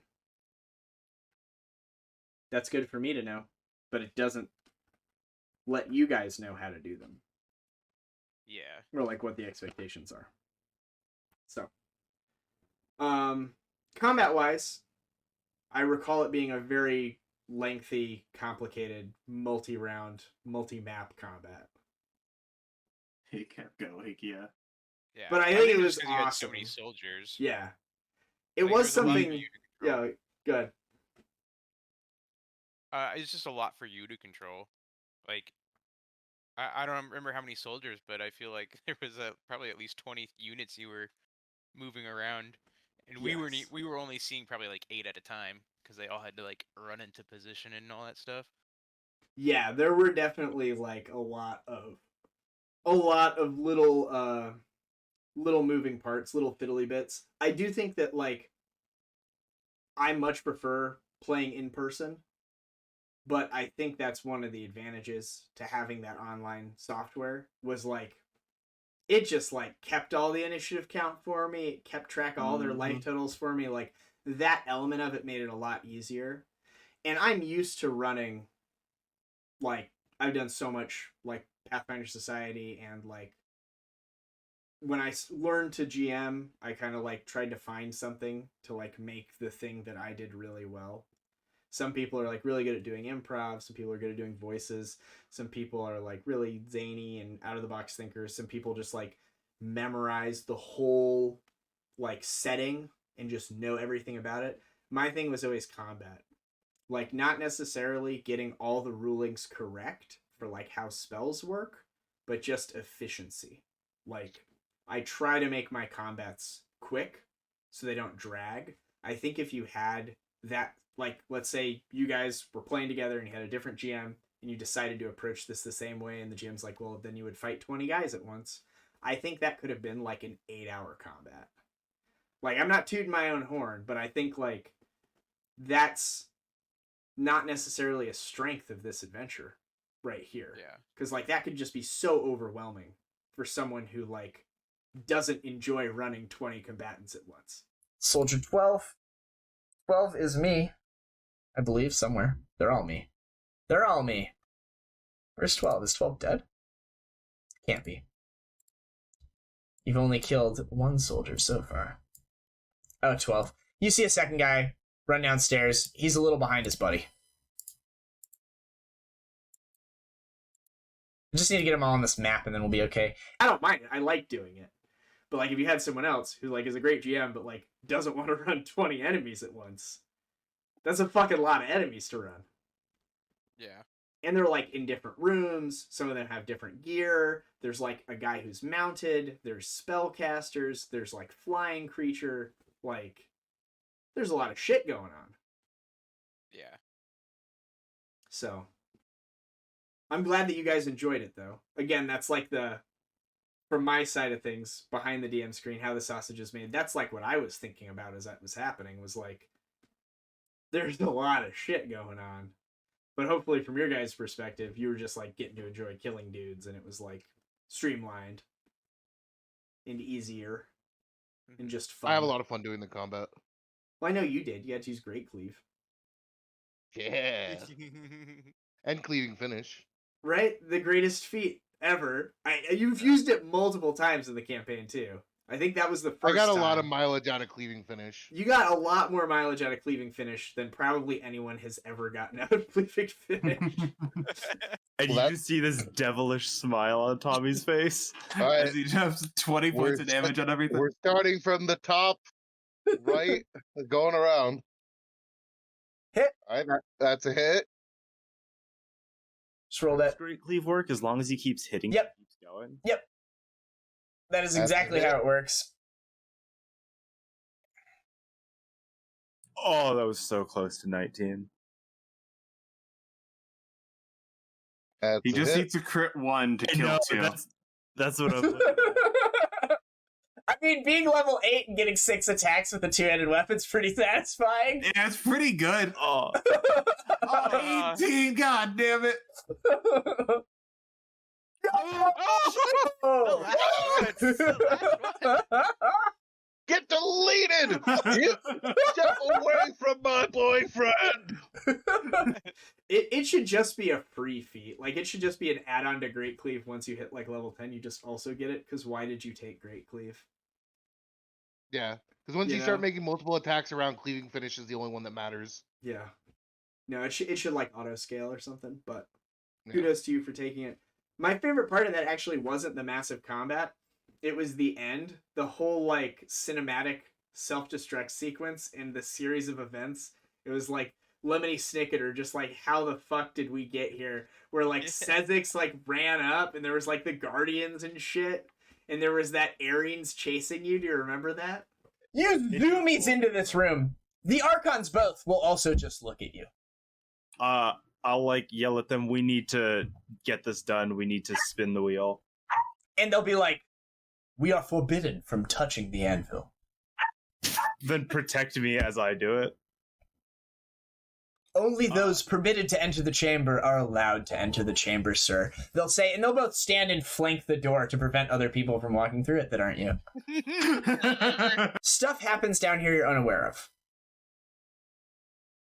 You guys race upstairs. The Aryans cannot chase you down, and she doesn't know the chambers, so she can't move as fast as you, right? What's your speed? 60. She moves just as fast. She's about 30 feet behind you.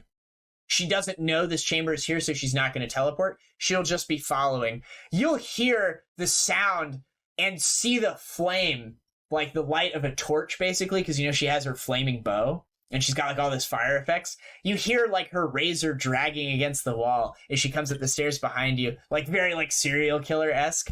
And she's like, Azamar, I have a piece of your friend for you. Yeah. Sezix, you're up. I don't wanna. On this round, Lucian runs over to his mount, gets on it. The mount will fly out. All these guys start fleeing.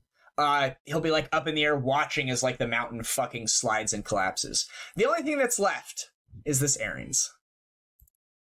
The Aryans, like, you'll hear a voice like, what? What was that? She's flying. She doesn't get knocked prone. She sails up the stairs and comes upon you, Garm, as you're, like, on the ground getting up. And we don't need to be in combat anymore. She'll, like, have the razor. She's, like, her bow is transformed into a flaming longsword. And she'll just be, like, stalking after you as you're, like, backing up along the hallway trying to get away. And she'll be like, before this place goes down, I'll take you with me, celestial blooded dog. And she'll like swing down her blade in like a killing stroke. And as she does, it'll be parried by a fucking fiery warhammer. And the Archon will say to her, as he's no longer in the room, the anvil has been used. Our time here is up. And they'll both start fighting her. And they'll just fucking kill her. as they're like no longer under their orders, and they just see a devil and they'll just beat her to death. So you guys can meet up as like in, you know, she had 40 hit points and these are 2 CR12 angels. They just like take her apart. It's very one-sided. Like, I thought that was awesome. I enjoyed that quite a bit. Once we started falling in the countdown sequence, it was like, okay, this is the way we get out of this. That was fun. Yeah. Yeah, when it transitioned from, like, that giant melee into, like, the cinematic boss has been defeated. And then he flew away. He flew away on the wyvern with all his loot. Yep. Got it eventually. Yep. After he literally beat the shit out of us again when we ran into him. Right? And then that's how the book ends, because it's like this epic, climactic, you've destroyed the Death Star moment. Except it's not. You then have to go to a dinner party. Yeah. And Lucian Thrune got away too, I believe, right? He did, yeah. Yeah, he flew away on his wyvern, yeah. Yeah, and then after all this, which, like, to me, that's like a great... Man, that's like a great place to end this book. They're like, nope. There's a whole second book where you go to a dinner party and there's an even more complicated giant fight with like 30 combatants. Oh my gosh. Yeah, do you remember that shit? And with that, his troops began drawing blades and cutting into the crowd. All the while, Barzillai will just begin, like, laughing, like the traditional villain megalomaniac, like, over the top, like, yes, yes, die! Yeah. And with that, round 1 of combat begins. Sethix, you're up. It was Oh my god, the dinner fight. The dinner party. There's so much going on. Sierra went down. I had to break the necklace on his face. There's all to this give shit. him breath of life. So, like, I know we're going to talk about it later when we do, like, our rankings or whatever. And, you know, Gar mentioned it a little bit where, like, books 1 through 4 are, like, really tight. And then book 5 is, like, this weird sandbox. It feels kind of disconnected. And then book 6 is, like, okay, we go to hell to, like, kill him once and for all or whatever. But, like, you could have split this book in 2. You could have had Menador Keep be the end in 3. Could have probably teased more out of book 3. Like, you could have had some combats in Vire. Because, like, there's so much text describing this city, and, like, you just roleplay. Did we fight anyone? I do not think you did. I do not recall you fighting anyone there. Maybe, like, some assassins jumped you? I don't know. But, like... I thought there was one thing, but it was a pretty small fight. But, like, tease that out. Have the inn, which is super detailed in book 6, copy paste that here. Then have the keep, and that's book 3. And then book 4 is starts with the dinner party. I think we did have one combat in Vire. Didn't we go, like, investigate some slavers, and then we murdered the fuck out of them because Milani wouldn't want slavers to live? I think that was before you went there. Okay. Because, like, I'm looking in Vire. I do not have a stat block for any creature except for the level 18 lady at the end. Okay. So maybe I did a Slavers. transplant where I took a combat from somewhere else and put it in there because at the time I was like, it's stupid that you don't do anything here except talk. Uh-huh. But, like, as written, you don't do anything there except talk. Okay. So I thought we had helped out someone named Molly Mayapple, who then got us into the dinner. Yes. And so helping Molly Mayapple might have been a small fight. Well, like some guards or something. I don't remember entirely. we can backtrack a little bit and find her. But Molly Mayapple is your contact. And she, the way you helped her out, is you give her a bunch of deeds that you found at the Lucky Bones. You basically just give her a document that's good for a favor, and she gives you the favor of getting into the dinner. Okay. Like, that's how you helped her. Yeah. Should the PCs visit Molly's establishment and hand over the deeds, they earn a valuable ally and a point of contact who can arrange a meeting. That's it. Okay. It's a quarter of a page, and you get 4,800 experience. But yeah, it could have been like, oh, instead of finding deeds, you, like, find contact information that Molly is here. She could be an ally. You go and talk to her, and then she gives you a little side quest, which takes a couple of pages. And then in exchange, and has some combats or whatever. And then in exchange for that favor, you get into the dinner. And then it's the whole dinner scene. And then you go to the inn, and you do all your planning. And maybe there's, like, some Thrun spies, and you could deal with them. And then you go do the keep. But no, you go from, like, one effective mega dungeon to another mega dungeon, which is the opera. Mm-hmm. Which is 5 stories. If you go to page 44 in that PDF, there are 5 maps for this place. I remember this fight being a bit of a slog. There were, like, things kind of up in the air. Oh, yeah. That we had to deal with, and... Yeah, there's, like, flying enemies. There's, like, probably cones of cold and shit. Oh, there was the cockatrices that would turn you to stone. There was some hellhounds. There was all sorts of crap. And then you fight Barzillai, except it's not actually Barzillai. It's a bearded devil. Or it's an ice devil, right, in disguise.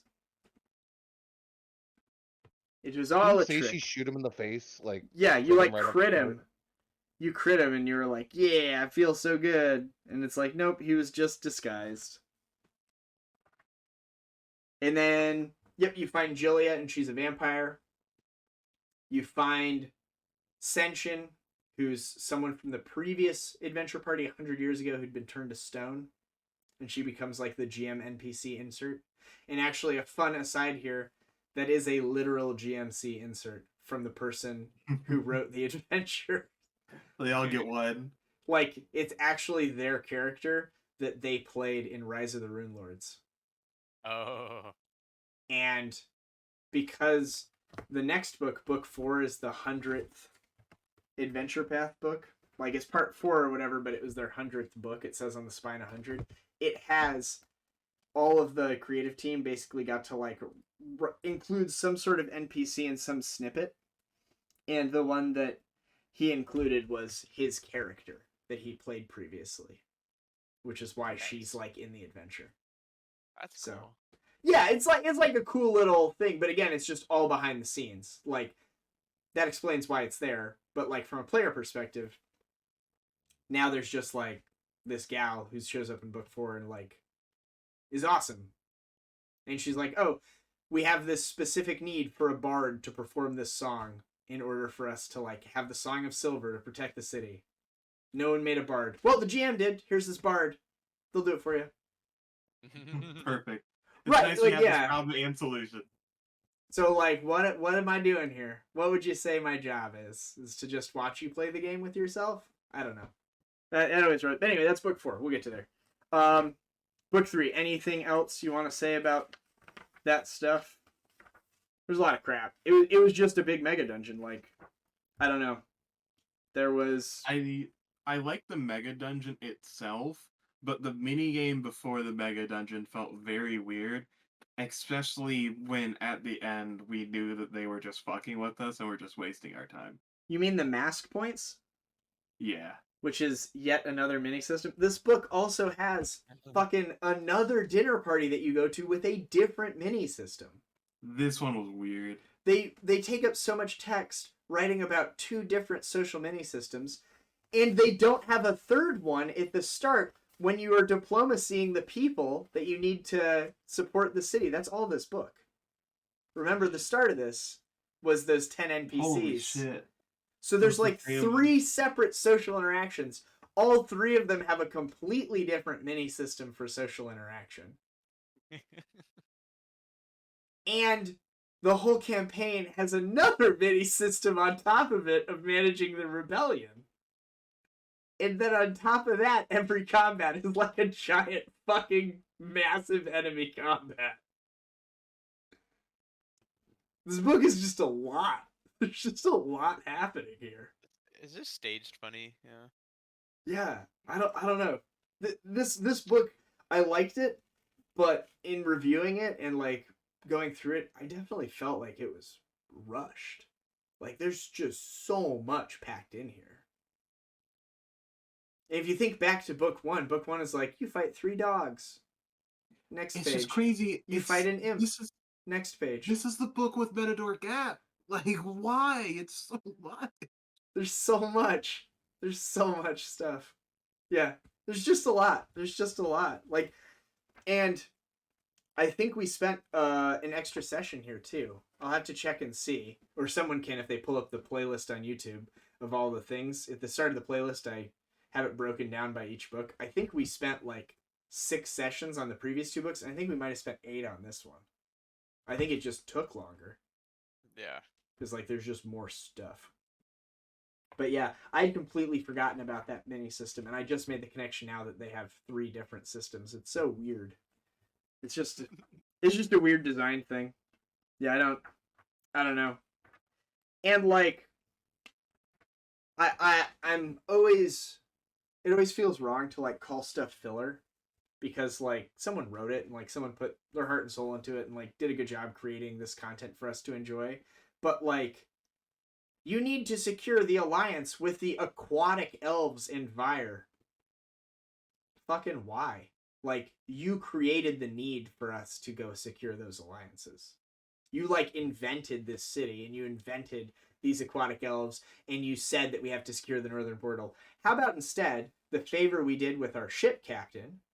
He's in charge of the fleet and he'll protect those waters. And now you have to go destroy Benidorm Gap and then you come back and have the masquerade. Like that's another option too. Like, it seemed like some of it was they wanted water elves. It seems like there was unnecessary stuff in here. Just busy work. Like, yeah, like it's basically you had to do it because we need to level you up, but like we could have just thrown more shit in those other areas. Add a couple extra fights, make the experience up. I don't know. It's weirdly from how the sausage is made from the behind the scenes side. It's just kind of it was weird to me, but I don't know how much of that translated to you guys. If you guys just enjoyed it and just thought it was all part of that same like experience and didn't realize that it was weird, then I guess I succeeded in my job. I think it was a fine experience. Like, yeah, I didn't realize it was all in one any book. way. Yeah. You didn't realize it was all one book, Cobra. Yeah. Yeah. Yeah. All right. On to book 4. A Song of Silver. As long as those other books were, this one is by page count the longest. But they do have a shit ton of stuff like in an appendix at the end. But the start of this one, you guys basically restore that lady from being a vampire, and then she becomes the mayor again because she was never actually dead. But you have to like protect your hideout while also going and rescuing someone who's been kidnapped. And then I think this is where Hemiton was kidnapped by that evil succubus lady.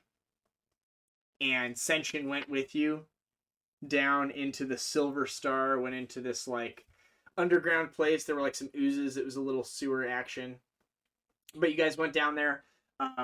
You rescued him. There was the dinosaur rogue named Gut Tugger, who was a little Deinonychus that was hanging out there. Buddy, of course it's always Buddy. As the party is like talking about this boring ritual shit, I imagine you like meander north and you open that door. Yeah, sure. You see a velociraptor. There's other stuff as well. There's like rooms, descriptive text, all sorts of boring nerd shit. But the cool thing is the dinosaur. Can I make an animal handling check? These partially collapsed chambers are all that remains of a once larger complex. There is like a velociraptor there. And as you look at it, it'll like turn its head kind of quizzically at you. And it'll kind of like, like it'll make like little guttural throat noises, and its talons will kind of like come up a little defensively. And you like start trying to handle animal it maybe. And then it like looks past you and sees the gathering of people that are talking about that ritual. And Senshin will step out from one of the side rooms as she was, doing something else, looking at all the different rooms of her house. And as she steps into view, the velociraptor who's like looking past you at the whole group will see Senshin and go, "Mom, is that you?" And just run past you. Wait, it speaks? It does speak. You remember that? Yeah. Yep, you like stopped some evil ritual. And then this was the first of the, hey, you need to secure these like 4 areas around town. And once these areas are secure, you can go defeat Barzillai. To kind of put it into bite-sized rebellion chunks for you, the city, by its districts, has been divided. This was where the town wasn't under your control and you started controlling district by district. So you dealt with the witch who was in the records room that ended up coming back as a ghost in like book 6. You dealt with the rat folk skin saw cultists who came back and attacked you. You dealt with the thugs that were on the bridge. There was that like bridge combat on the Silver Span. Yep. You went and broke people out of the Hell Knight prison where they had made that little barricade at the start, and like I think Tommy just jumped over it and killed them all. You like broke into the Hell Knight prison and you freed that Hell Knight prisoner who'd been there, Jackdaw, for a long time being tortured. Yeah. The one time I got to use my combo that I spent like 10 levels going into. Your trip thing. Yeah. where if I make a single attack, I get to make a free action trip attack. Mm-hmm. And if I make a successful trip attack, I get a free attack of opportunity. I'll move here, overhand chop his ass, and then I take my free action to trip him. Yeah, do it. It's become useful finally on my feats and trip. The last place you guys went was the college campus, and you fought that blue dragon. Oh, who killed the college student I bullied? Yeah. So what'd you guys like to do? We just ask one of the students where the dragon's at. I'm sure they've seen it. Okay. They have to have seen it, right? Yeah. All right. I know what we're doing. Hi, I'm gonna, kids. I'm gonna pick the nerdiest kid that looks like it. Well, they're I'm all gonna ask going to the other- school in a world where you can, have a sword and a shield and kill dragons and shit. So I think they're all nerds. Like, why would you go to Okay. school? He's gonna find the one with glasses that's holding Yeah. the book and has a The long stereotypical nerd. There's I'm 8 gonna- of them in sight. So Tommy, wearing his mithril full plate with his gleaming mithril scythe, goes up to like 17-year-old, 105-pound soaking wet kid. What do you say to him with your 30 intimidate? Pick him up Sure. and I shake him a little bit. Sure. And I say, "Where's the dragon?" Yeah, of course. Go arm, get 5 notoriety. Yeah, that's valid. Is that a lot? I don't remember the mini system. Is 5 a lot? Yeah. But with that, combat will close to an end. You'll hear like the almost like it's like a bleeding roar from Reservoir as he will abandon this section of the city. He'll fire off another lightning arc as he goes, incinerating some of the college students like on the way out in the quad. Oh. Gosh. Oh no, he's not coming back to you guys. Yeah. Can you roll a d20 to see if it hits this guy I gave 50 gold? Puts him out of his misery? You roll it on a 3. All right. Oh! Oh no! Flipped. So this dude, okay, so like, He doesn't need therapy anymore. so like 2 weeks ago, right? So 2 weeks ago, he got up the courage to ask this girl out, like in his OChem class, right? And they're gonna have a date on Friday, and they go on the date, and like it's a little awkward, and like her previous boyfriend is there because he's like in the same friend circle, but like he's managed to like muster up enough courage to get this far, and she's like, she gives him the sign that after midterms, when things have quieted down, they can like maybe spend some more time together. And today he like put on his nicest clothes. He was going out to see her, and then this like crazy man accosted him and shook him down, and he like embarrassed himself in front of his whole class, because class had just gotten out. But fortunately, she wasn't there. So he went home and like he changed, he bathed, he has 50 gold pieces. He like made a reservation at a nice restaurant. He like sent a runner out to like get this reservation made. He's like got his backup pair on. He talks to like his stuffed animal and he's like, I think today's going to be a good day, Mr. Blimey. And then he'll like go downstairs. He like takes in a whiff of air, he's feeling invigorated. And as he like steps out onto the street to go over to her house, with like a little bouquet of roses or whatever, he'll look up to the right and he'll see this like dark figure. And then it'll just shoot a lightning bolt kind of down into the ground next to him. It'll race through like a lady walking her dog. She'll just explode. It'll hit him and he'll be like, why? And he'll just get fucking evaporated. Yeah, that guy's super dead. Good job, Tommy. I think we need to lower the population by 1 again. Yeah, we'll lower the population by 2. Seems fair. And it ends with you going into the temple and confronting Barzillai once and for all. As you're like ripping into him with your claws and stuff, he'll be just like coughing up blood and he'll be laughing. And as you get him below 200, he will actually die.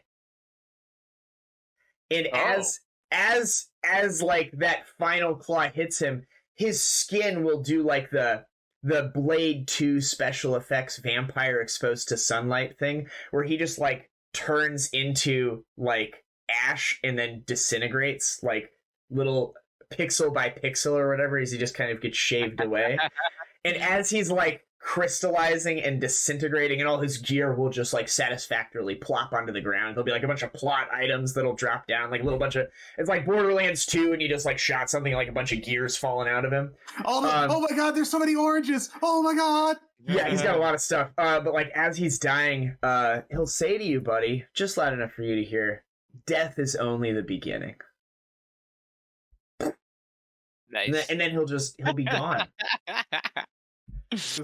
We had a couple deaths. This is where I gained the Fallen Angel moniker. Yeah. As I plummeted 300 feet to my death. You each take half of 37, so 18? Oh, you take 18 untyped bad juju damage. That is a tough way to drop. Alrighty. Were you airwalking or flying with your wings? I have both active on me, so... I don't know if you airwalk when you're unconscious. I don't think I can either. Yeah. Stuart just fucking falls 600 feet and craters into the ground below. Oh, fuck. I'll just move you off the map. Sounds good. Well. Yeah, you can recover your companion's body. Yeah. We need to leave. Go resurrect. Did he die from the fall damage? Like, die? Took 20 die 6. And I was you didn't take 20. It was 100 foot. He took 32 damage from the fall. Yes. Blech. I'm cratered. Sorry, Gorm, but, The fallen angel. Kintargo. The fallen angel of Kintargo. There we go. We earned the title. So the thing with the GM NPC at the start, where you go and like rescue the NPC that's been kidnapped. You even remember that? I remember there was like some crazy undead that was like ritualistically torturing for like 100 years. Mm-hmm. I went, oh, that sucks. That seems like there's some damage that's gonna be lasting there. Can I restoration you or something? Will that help? And then you said no, and I said, oh, well, I guess this will take its natural course. I think that's back when you're in the prison. When you go to the Hell Knight prison. Oh, yeah. Yep. Yep, this first one was just like a little one-off with Senshin where she gets to show you how cool she is in combat. Yeah, exactly. I don't... Again, I don't... whatever, sure, it's in there, I guess. Sure. And then you guys went and dealt with the witch, who had, like, she was in the records hall, she had the closet, she had those invisible Hellcats. Yep. Those sucked. So, this one, I think, was included to have that thread continue. The thread being that she's the one who conducted the ritual to remove Barzilai's heart. And you find all that documentation in the records room. That then becomes important later. Yeah. So, that's kind of her. The skin saw attack, those are just like people that you pissed off in Vire coming back and trying to kill you. That's literally what it is. It's the were-rat that was one of the ladies you had dinner with. She like shows up with a gang to kill you. Oh, it's soon bad for her. Yeah, like very disconnected. I don't know, but sure. We're not gonna have any combats in Vire, but we'll bring them into Kintargo and fight you here. But your problems will carry back home. Uh-huh. Then there's the bridge fight, where there was that cavalier on their horse, and I think they just got killed before they could charge by some gunshots to the head. Par for the course. Yep. It's the universal equalizer. Yeah, Cezix, anything to add there? Just blasting him down. Just come right for us. Yeah, right. And then you guys went and freed the prisoner. You fought that warden, the Grave Knight. That was Tommy's moment of glory. Thumbs up, thumbs down. Nothing special there. Was that where Clenched Jaw was? Or not? No, Jackdaw. Was that where Jackdaw was imprisoned? Yeah, that's where Jackdaw was imprisoned. Okay. All right. That was a fine fight. Yeah, that's pretty cool. I'm trying to remember. I don't think they really did anything super exciting. And then, of course, the Blue Dragon. I think that was like the highlight of all these little sandbox ones. Blue Dragon was great. The whole Blue Wait, Dragon. whatever happened to the giant that was going to go fight the Blue Dragon in like book 1? Remember the giant we came across? I think that was a giant that you met while you were walking in book 3. So you don't see this creature, but you see basically the female equivalent of it. So she's got like a big mole with like fucking hair growing out of it. She's got her like loincloth thing also like covering her lady parts in the front, and like her upstairs front. And she doesn't like have a club. There's just like a rock next to her. And she'll like look over her shoulder as you approach, and as she like stands up and turns, you see that her front chest has been painted with mud. And it looks like a dragon head, like a crude, like almost childish finger painting of a dragon head. And she'll be like, "What you do here?"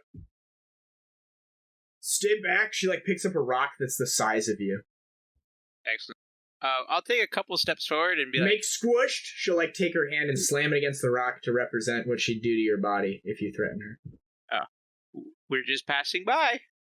Okay. Hello, friend." Are you speaking in Giant? Yeah. Oh, yeah, she said that in common. As you speak to her in Giant, she'll be like, "Oh, you speak the language of my kind. A pleasure." She starts speaking eloquently. It's completely sophisticated. Oh, in Giant, of course they speak eloquently. What are you talking about? They just speak common poorly. Yeah. Yeah, I'll ask what she's doing here. Yeah, she'll be like, she'll say, to everyone else, she'll kind of like sob a little bit and be like, "Me and other Giant go into mountain to join big tribe. Then mean dragon came, took my friend. Now, Felda all alone."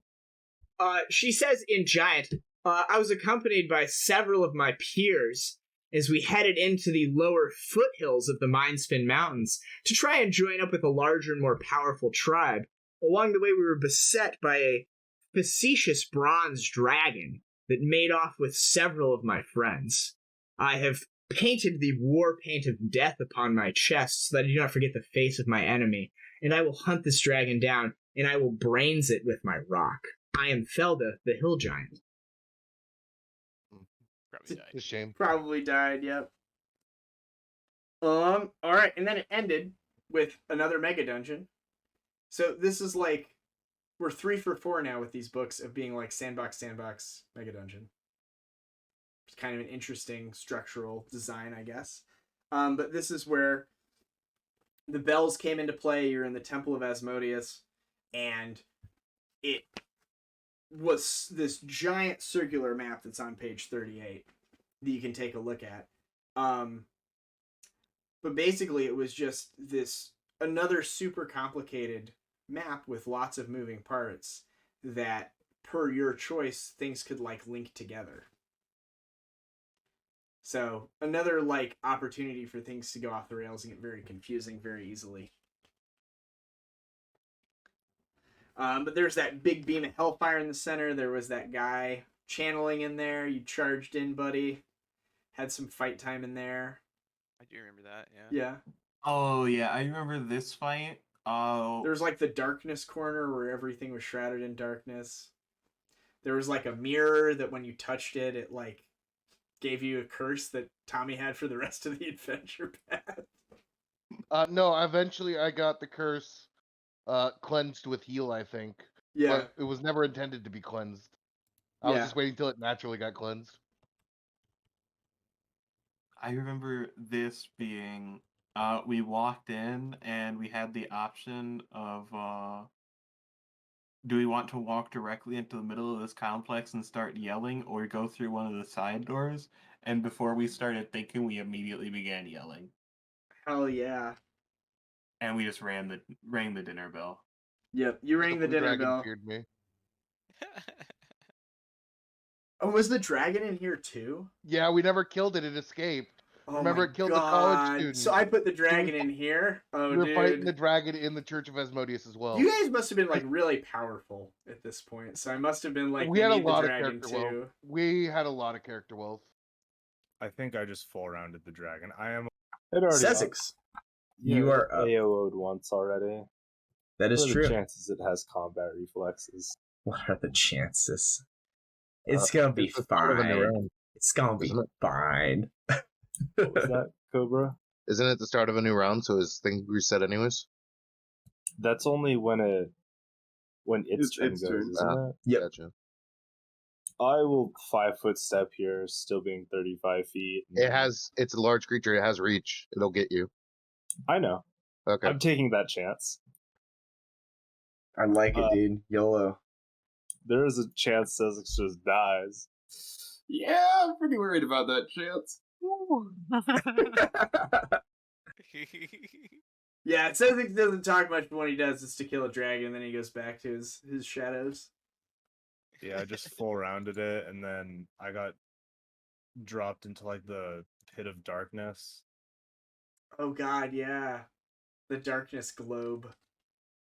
Because there's a vampire. That's why there's a permanent darkness area. There's a vampire that lives in there. Yeah. No, there was a lot here. There was like 5 mini bosses, and then I added a dragon. There was Barzillai in there And then too. there was Barzillai too. Fucking cast Sanctuary, and I failed the will save, so like just gotta stand there. Yep. Oh, if you flip to 52, do you guys remember that Rashaka that was like in the summoning circle?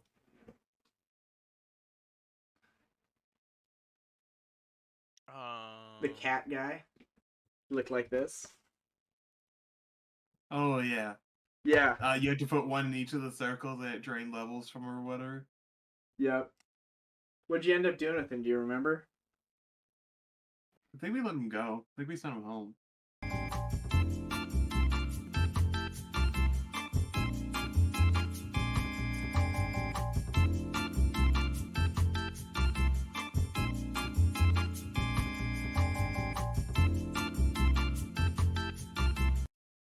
And now this is another, like, they wrote it this way, so that's why it's laid out this way, but it was weird. You fight Barzillai and defeat him, but there's still more stuff to fight. You still have to go, like, do the ritual of the bells. You have to cleanse the bells to protect the city. And it's protected by the, like, one-armed evil angel creature of Asmodeus. The Hecuva or whatever. And there's that combat that takes place in that big circular room at the top with this Hecuva, and all the bells are ringing, and you have to go over to each bell and like undergo a trial and stuff to silence the bells. Do you remember all that? Yeah, I feel like that's something that might have been better doing before Barzillai's fight. Yeah, but like the way the dungeon is, you like mechanically can't. Like the way they wrote it might it, have yeah. made more sense if they restructured it so that you did do it before. Yeah, it's very bizarre. It's like Yeah. the whole adventure since the literal first block of descriptive text has been, we're going to fight Barzillai and take the city back. And then you like defeat him near the end of book 4, and they're like, oh yeah, and there's more content, and also 2 more books. The 2 more books was the wildest part to me. Yeah. It's suspicious. Yes. It's very weird. So, yeah. That's, I think, the biggest complaint that people have with the Adventure Path is that you have that extra content. And, like, it feels drawn out. It's like somehow Palpatine survived. Like, but why? We already did the thing. Well, Like, Palpatine survives because there's some things of the dark side, unnatural, blah blah blah. oh yes, you never learned such thing from a Jedi. That makes sense. So, there's lore reasons why Palpatine comes back. Yeah. Well, and I mean, for what it's worth, it's not a huge surprise that he's not dead, because at the end, the cinematic text is you guys like have defeated all the evils, the city is liberated, everyone's happy, yada yada yada, and then like the clouds make like the Mustafa face, except it's Barzillai, and he's like, I'll never let this city go. Remember, there's like some ominous clouds and dark thundering and stuff. So like he's not gone. I think literally the next day it rained imps or something. Yeah, like it's like raining blood and stuff, and you're like, okay, there's more stuff. But yeah, okay, that's book 4. Any other thoughts on book 4, or should we move to book 5? Was this the first incidence of a DC 26 weird spell? Or was that book 5? That was in the church fight. No. Yeah, I opened a door and got weirded. Yeah, okay. You guys move into the room. I imagine you glance over these paintings. Yep. Is your alignment lawful evil? No. Both of you make a will save. Yeah. This is against an illusion effect. The visage of hell that you see here is it seems to come to life. Be ending our adventuring day here, which is He fine. has Death Ward, he's fine. Oh, does he have Death Ward? Yes. Does that stop emotion, fear, and mind affecting spells? This stops death effects. Bummer. Weird is an emotion, fear, and mind effect. Oof. It is not a death effect. Garm, you succeed your fortitude save. You take 5 points of damage and are stunned. Yeah. You also take 4 points of strength damage. Yeah, God.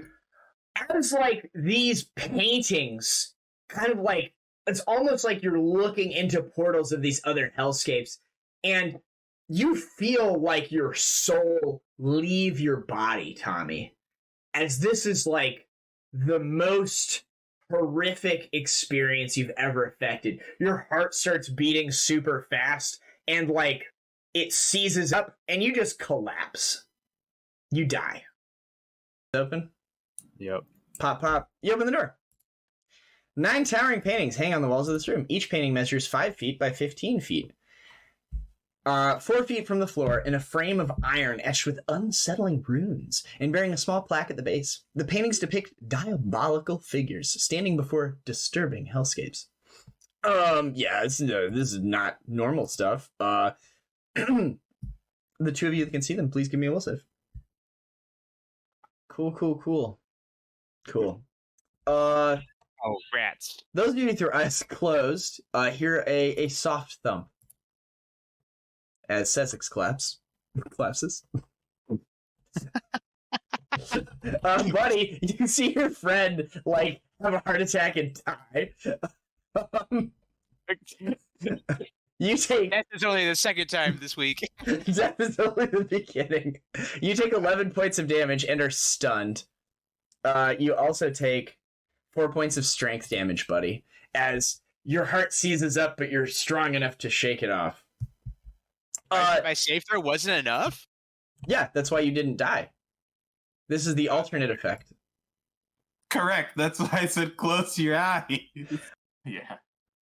This was the start of this campaign saying, we don't have an interesting trap. We are just going to kill you. Now, to be fair, you are level 13 at this point. But, like, that became, like, their go-to trap. It was the same trap. Yes. To be fair, I had a 5 wisdom at this point. It's the same trap written by different people, because every book is written by a different author. But it was still the same weird. Yeah. It was all in a frame. It was a mirror, it was a painting, it was something. No, save or suck spells, I mean, and this could just be like a generic aside, not necessarily an indictment or review of this adventure, but like, save or suck spells in Pathfinders, it's Save or suck, yeah. It's a succinct name for what it is. You either make the save or it sucks. And it's not just like you're dead, it's like, I had no agency, I'm dead. It's like the worst kind of dead. Mm-hmm. And it's weird like, especially is like multiple targets. So there's a non-zero chance that like your entire adventure just ends. Or someone does. There's a high chance that at least one person on your team doesn't make it. Yep. And, you know, that fucks you.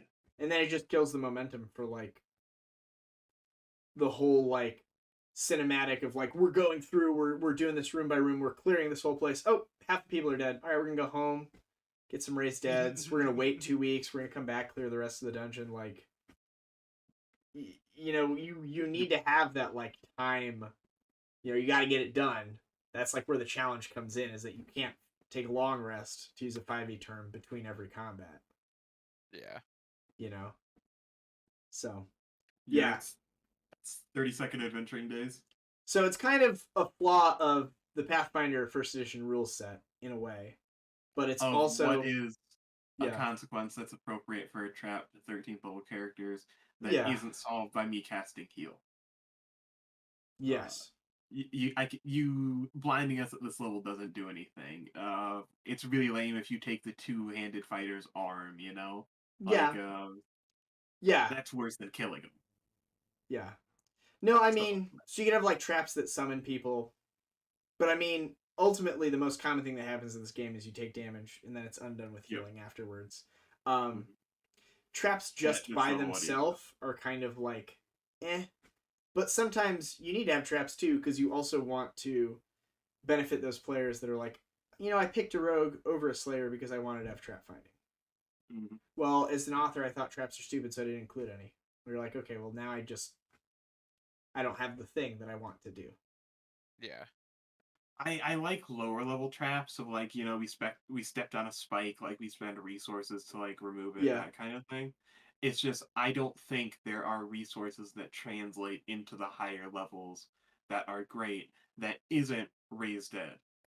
What about traps that like summon creatures or like haunts? Because those can be. I like haunts a lot. Yeah. Because like haunts, you have multiple ways to deal with it. Even after you fail a perception check, there's still something you can do to resolve it. Yeah. There's different types of people can interact with it different ways. Even if you just have a +10 to your initiative modifier, you can beat most, or you can at least interact with most haunts. With traps like this, it just once again, I don't know what the solution is. It just feels draining. Yeah. And like a one-off, sure. But because you wind up seeing that same effect multiple times, you're like, oh great, here we go again. Cool, well, yeah. Oh, cool, we're done. And like, it makes sense. It makes sense, like, okay, if this is like the final boss room, there's like a fucking Orb of Annihilation. If I touch it, I die. Like, these are the high stakes. There are high stakes here.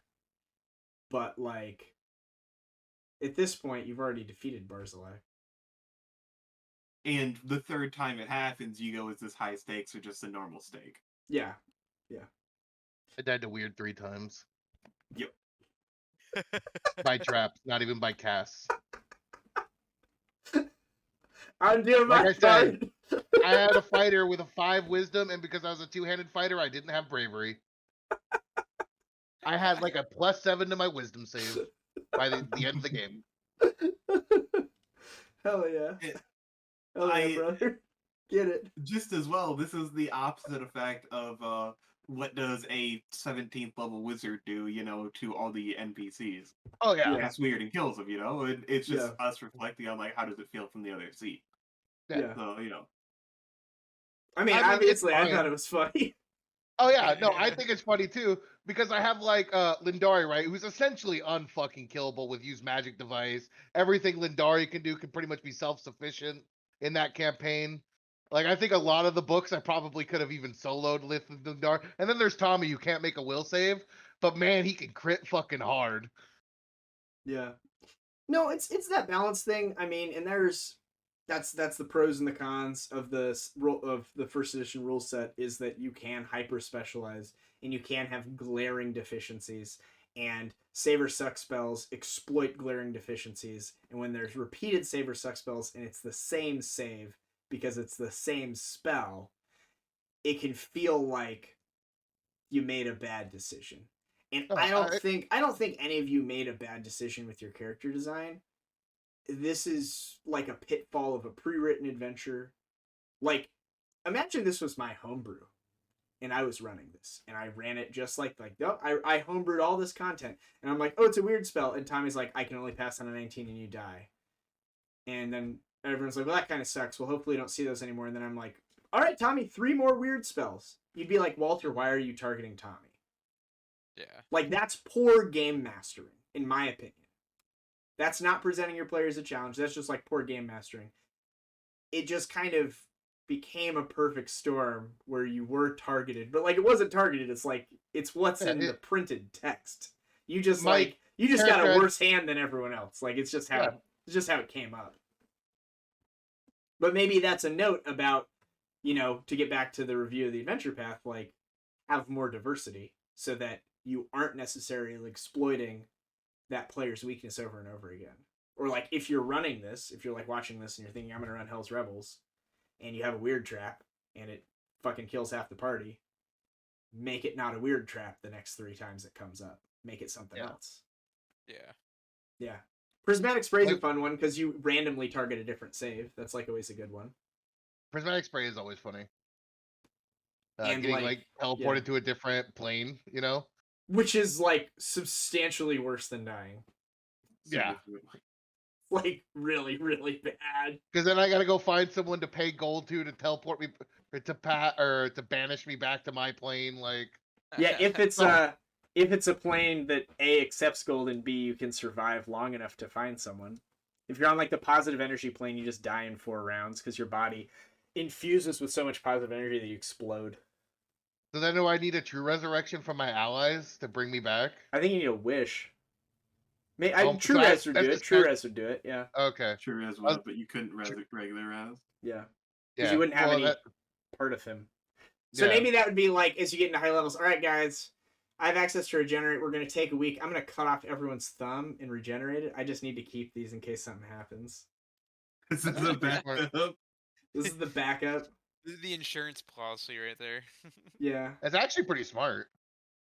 Yeah, it's like also sociopathic. And like, I mean, come on, we're Pathfinders. It kind of breaks your immersion a little bit. Characters would have done. Yeah, your first characters were very evil in the other game. But anyway, all right, on to book 5, where we'll be here all day. This is why it took us so many sessions to get through this, by the way. Book 5, the Kintargo contract. All right, so let's just start at the start. This one begins with you guys having to effectively find a legal way of getting Kintargo to leave Cheliax. Because there's no liberation if you're still part of Cheliax, because it's a lawful evil place where like slavery is legal. So you guys just happen to now know that there's a loophole in the contract that allows Kintargo to not be part of Cheliax anymore. Like, because there was in a backdoor escape clause for Queen Abigail when she wrote it, and she had Kintargo be like her escape clause. She ended up not using it, but the escape clause was still there, so you guys discover that, and you end up like going to hell to talk with a contract devil about making sure that that provisio is still good and getting out of the contract, basically getting the city out of the contract. Yeah. And that's the plot of this book. And then the rest of the book is you going and like getting all the signatures you need, which is where you have to go to like deal with the witches and go to deal with the Strix and like go deal with all this other stuff, is because you're getting all the signatures. Because in order for the region of Ravenel to secede from Cheliax, you have to have a signature from all the different leaders. The governors? They're not governors, but like the effective The like noble families. But they're not noble families, remember? It's like Or you they need to used to have be. you need to have a representative of the forest, a representative of the place where the shadow dragon is, remember? You need to just have like a representative. But before we get into the weeds there, so you guys go to hell and you deal with that contract devil. You guys remember that place? I do, yeah. He was pretty polite. He was. We are here mostly for the same reason Barzillai was, and that is we need to understand this contract. I don't get it. My rat friend over here, he's doing his best, but if you can offer your assistance in some way, we would love your help. Sure, give me a diplomacy check. We're all friends here. Oh, is this convincing an evil creature to act against its ways? Sure. Thank you. I'll let you use Can your I go trait. play Devil Went Down to Georgia on the piano? Yeah, you can go play on the piano if you want to. It's a nice baby grand. Oh my god. How well do I play? It's the ivory on it is exquisite. It's very bone white. Whose bones are they anyway? It's a fantastic question. I feel like so rare to find people of differing viewpoints that are so cordial when it comes to working with me. I do respect that. But of course, let me take a look. I remember the leaving more because we left. I saw a tree move. I shot it. Turns out it was a forest of treants, and then we went back to hell because it was safer. Sorry, where'd you learn that? Is there an elvish settlement around here? Where are we? Be like, you speak so strange. He'll tell you that he's like, we're in the forest of the Green Mothers. Don't all forests belong to the Green Mother? He like speaks about the forest. He like it has a name that you don't know. It doesn't like track with anything on a map that you could think of. Are there other elves around here, little guy? He'll like his eyes will look around and be like, I'm not supposed to say to outsiders. What if I offer you some food? You all can make perception checks.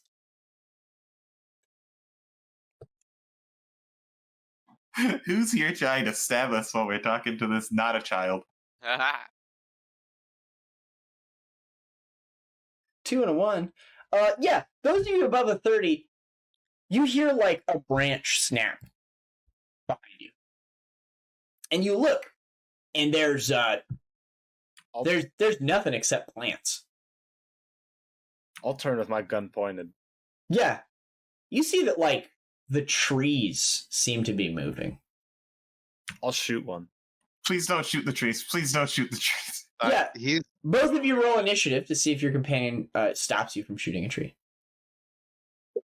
The person with,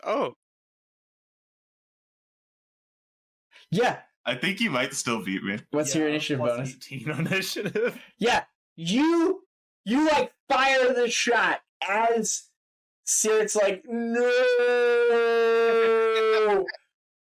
Boom! Your gun goes off. There's an explosion. The kid's eyes go wide. He like grabs his ears from the noise as the beautiful tranquility of this old forest is shattered.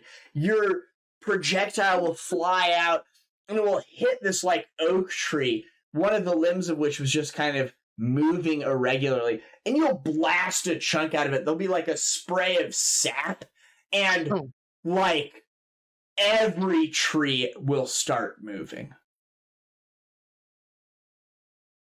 Like, why didn't you tell me that sooner, Sierra? Like you're in the middle of a dense forest, and like every tree that you can see starts moving, and its roots start coming up out of the ground, and its branches come down, and the bark reveals like this druidic face, and you seem to be surrounded by like 50 treants. God damn it. We can roll initiative if you'd like. I don't really want to populate a map with all these things. But, yeah. The boy drops to the ground and starts crying. What do you guys do on this turn? The trees, like, start maybe moving towards you. Their roots will start wrapping around the earth and retrieving these large chunks of rock. And they'll be, like, start throwing them in your direction, the ones that are further off. What do you guys want to do? Sirit, fix it. You can plane shift again. I'll be plane shifting to Elysium. Nope.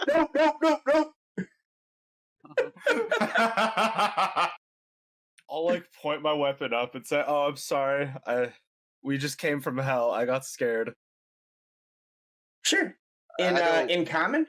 Yeah, pretty much. Perfect. Does anyone speak Druid? So you like hold up your weapon like, oh fuck! Druidic is the secret language spoken only by druids.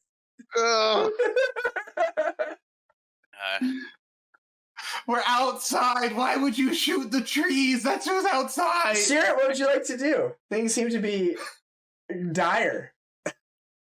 I don't want to take this guy to Elysium because he might shoot one of the trees at Elysium. God damn it! You just told me not to shoot trees. I'll be more careful. Oh my god.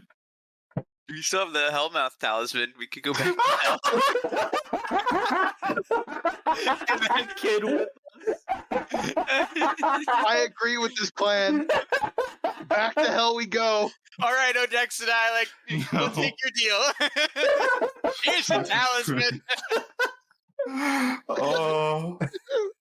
Yes. So, mechanically, the first part of this book is multiple pages long, and it's like all of these combats at the lawyer's office.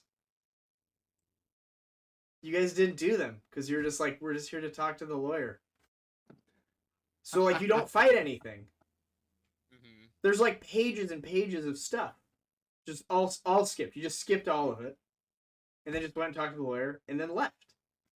Because, like, that's what a reasonable party would do.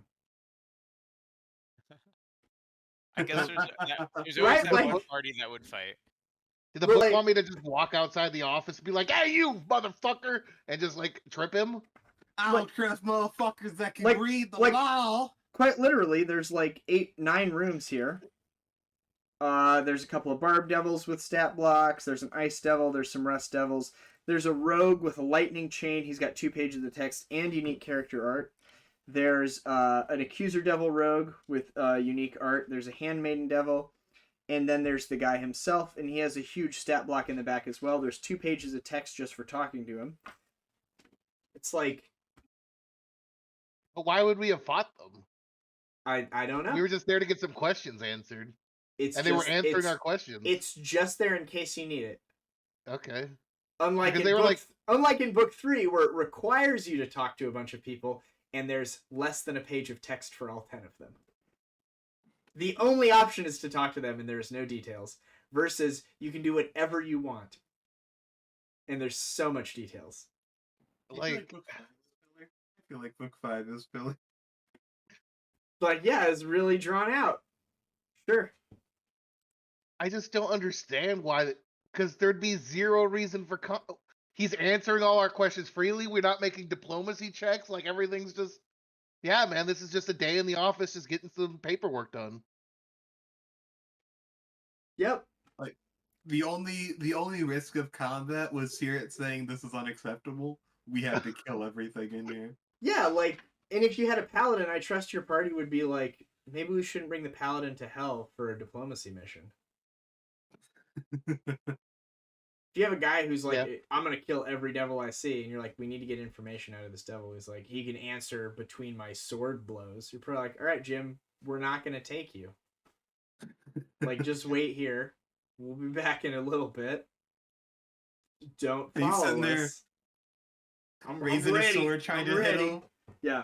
This is where you have disguise and you convince your party you're 2 different people, a fighter and a paladin. Yep. So like they can't tell, if you're the fighter named Jim or if you're the paladin named Bob. Yep. But yeah, so you guys just talked to him, which I think again is very reasonable. I understand from a design point, like, you don't want to pigeonhole your players to do one thing, but I think if you're gonna provide that level of context, you should provide it consistently. And they don't in this adventure. And it's very noticeable when they don't. And it's very weird. Like, it's just odd to me. But like, you could have easily done this and shaved word count by not having like those couple of unique creatures and just added like appropriate CR devils, because you're like, there's a 50% chance they're not going to fight stuff here, or a greater than 50% chance they're not going to fight stuff here, so we don't include it. If they choose to fight it, here's stat blocks. Use a couple generic Yeah. CR12 devils. But anyway, and then actually when you get back, then you meet with the ambassadors. You meet with or not the ambassadors, what is it called? You have to meet with the governors. The governors have to ratify Gilia. Sure, 30 The something. Board of Governors, well, we haven't had one of those in over 100 years. So after the first Civil War. Yes. It consisted of 5 families. He'll rattle off the families you know. And I'll be like, oh, yes. But, I don't think they're all around anymore. Yeah, we met the horse lady, but she might need to go. Why do we need a board of governors? I don't understand. I'll quickly explain the entire Ravenel plot. Which again is like, you already made her the mayor in book 3. But in order for the contract to be valid, the 5 governors have to like approve her. Which again is like a fabricated rule that you have written so that now there are governors that the players have to talk to. That's at least my perspective on it. Because like you have to get her ratified, so you have to go talk to these 5 people and do 5 more diplomacies with all these different people. Just more point A to point B. Yeah. It's just like more spinning your wheels to spin your wheels. I don't know.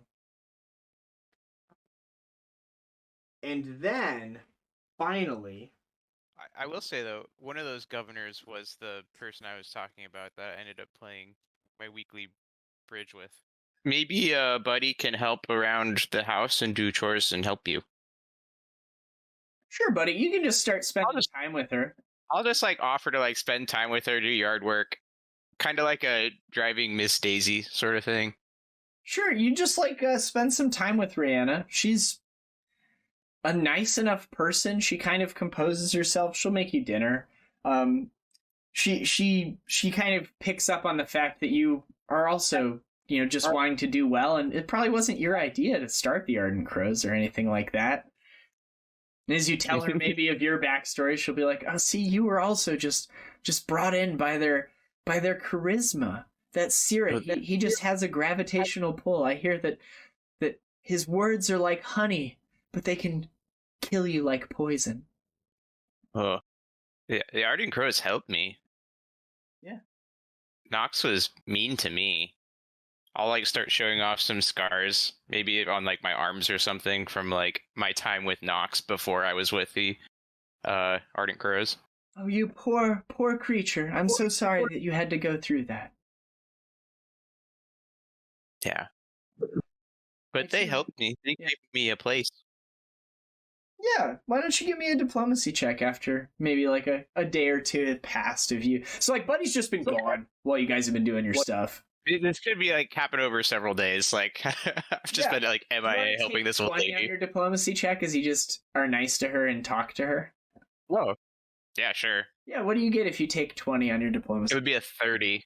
I got a plus 10 to diplomacy. This requires a successful DC 30 diplomacy check. What? How is this happening? Like Buddy's just a good grandson. Everything perfectly falling into place. Yeah. Maybe by the end of this, she'll adopt me. I don't know. After like a week, she kind of is in a place where she realizes, your aims as the Ardent Crows is to make the city a better place, and if her vote to get Julia Borealis, ratified as Lord Mayor would do that, then she'll do her part, as it's what her son would have wanted, it's what her grandkids would have wanted, it's what her relatives would have wanted. So, yeah. Nice. I think for like the rest of my time in Kintargo, even after this campaign, I'd probably like at least spend like a day a week with her, Yeah. just like coming over. We have like dinner or something. Yeah, like just like a weekly thing where we hang out. Yeah, so like, and that's something that we did. Like we teased that out there, and made something interesting. And made something interesting in it. Yeah, but like as written, again, it's just like kind of like busy work.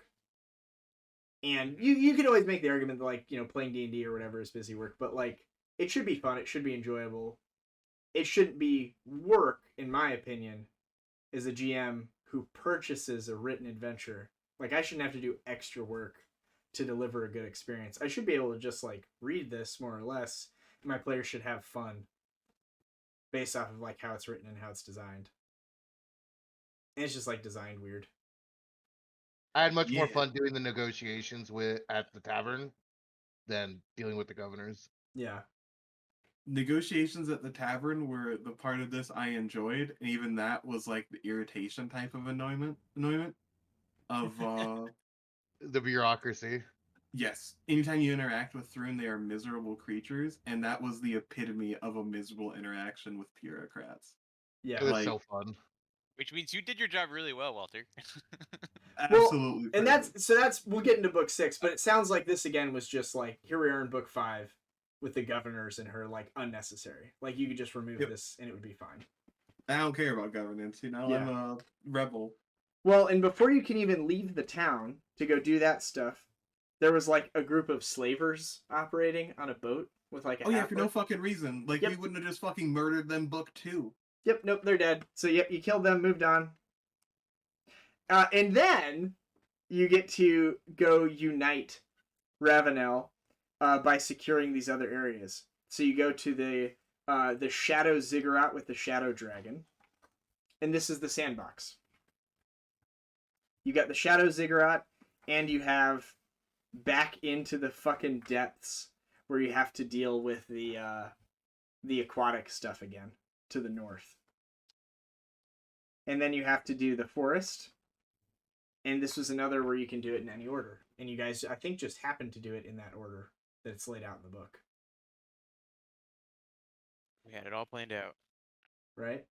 So you guys The went... only thing I remember from that was in the forest, there was like a massive wind and I was like diminutive size or something. So I just got like flown away into a tree and like just exploded. Yep, that was great.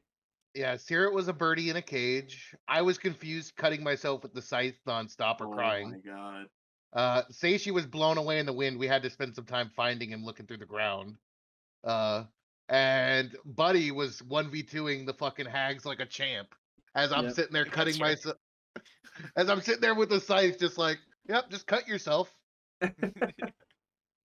So you see Sezix go up to the top of the thing. You see him fire some rounds, like bits of paper coming out of his paper cartridges. He's like lighting them up.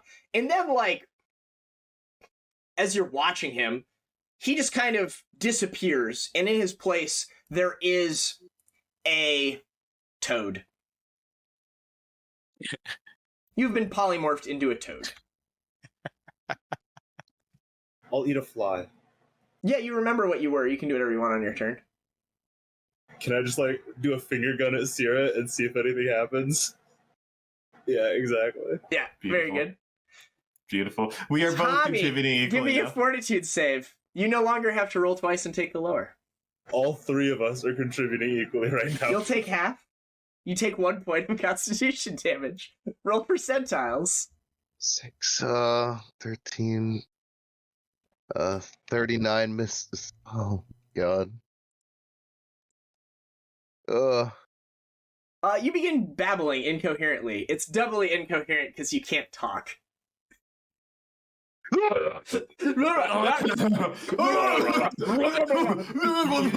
Hubie from Hubie's Halloween. Oh God, no! Get hit by a fucking hammer. You're being a total Hubie right now. Sirrit, what do you We're all want to do? being total It seems like the combat might be going well. You don't know. She just works here. I can't tell. I can't see anything anymore. A toad's giving me finger guns. I'll give the toad finger guns back. Always a pleasure, team. I'll see you in the next round of combat. This one moves to here and looks at you and says, "This'll be fun," and she casts a spell. You can make a spellcraft check, Garm.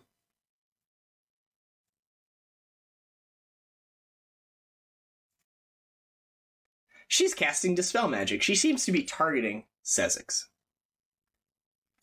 No. Sezix, you no longer have Airwalk. You are jettisoned into the storm.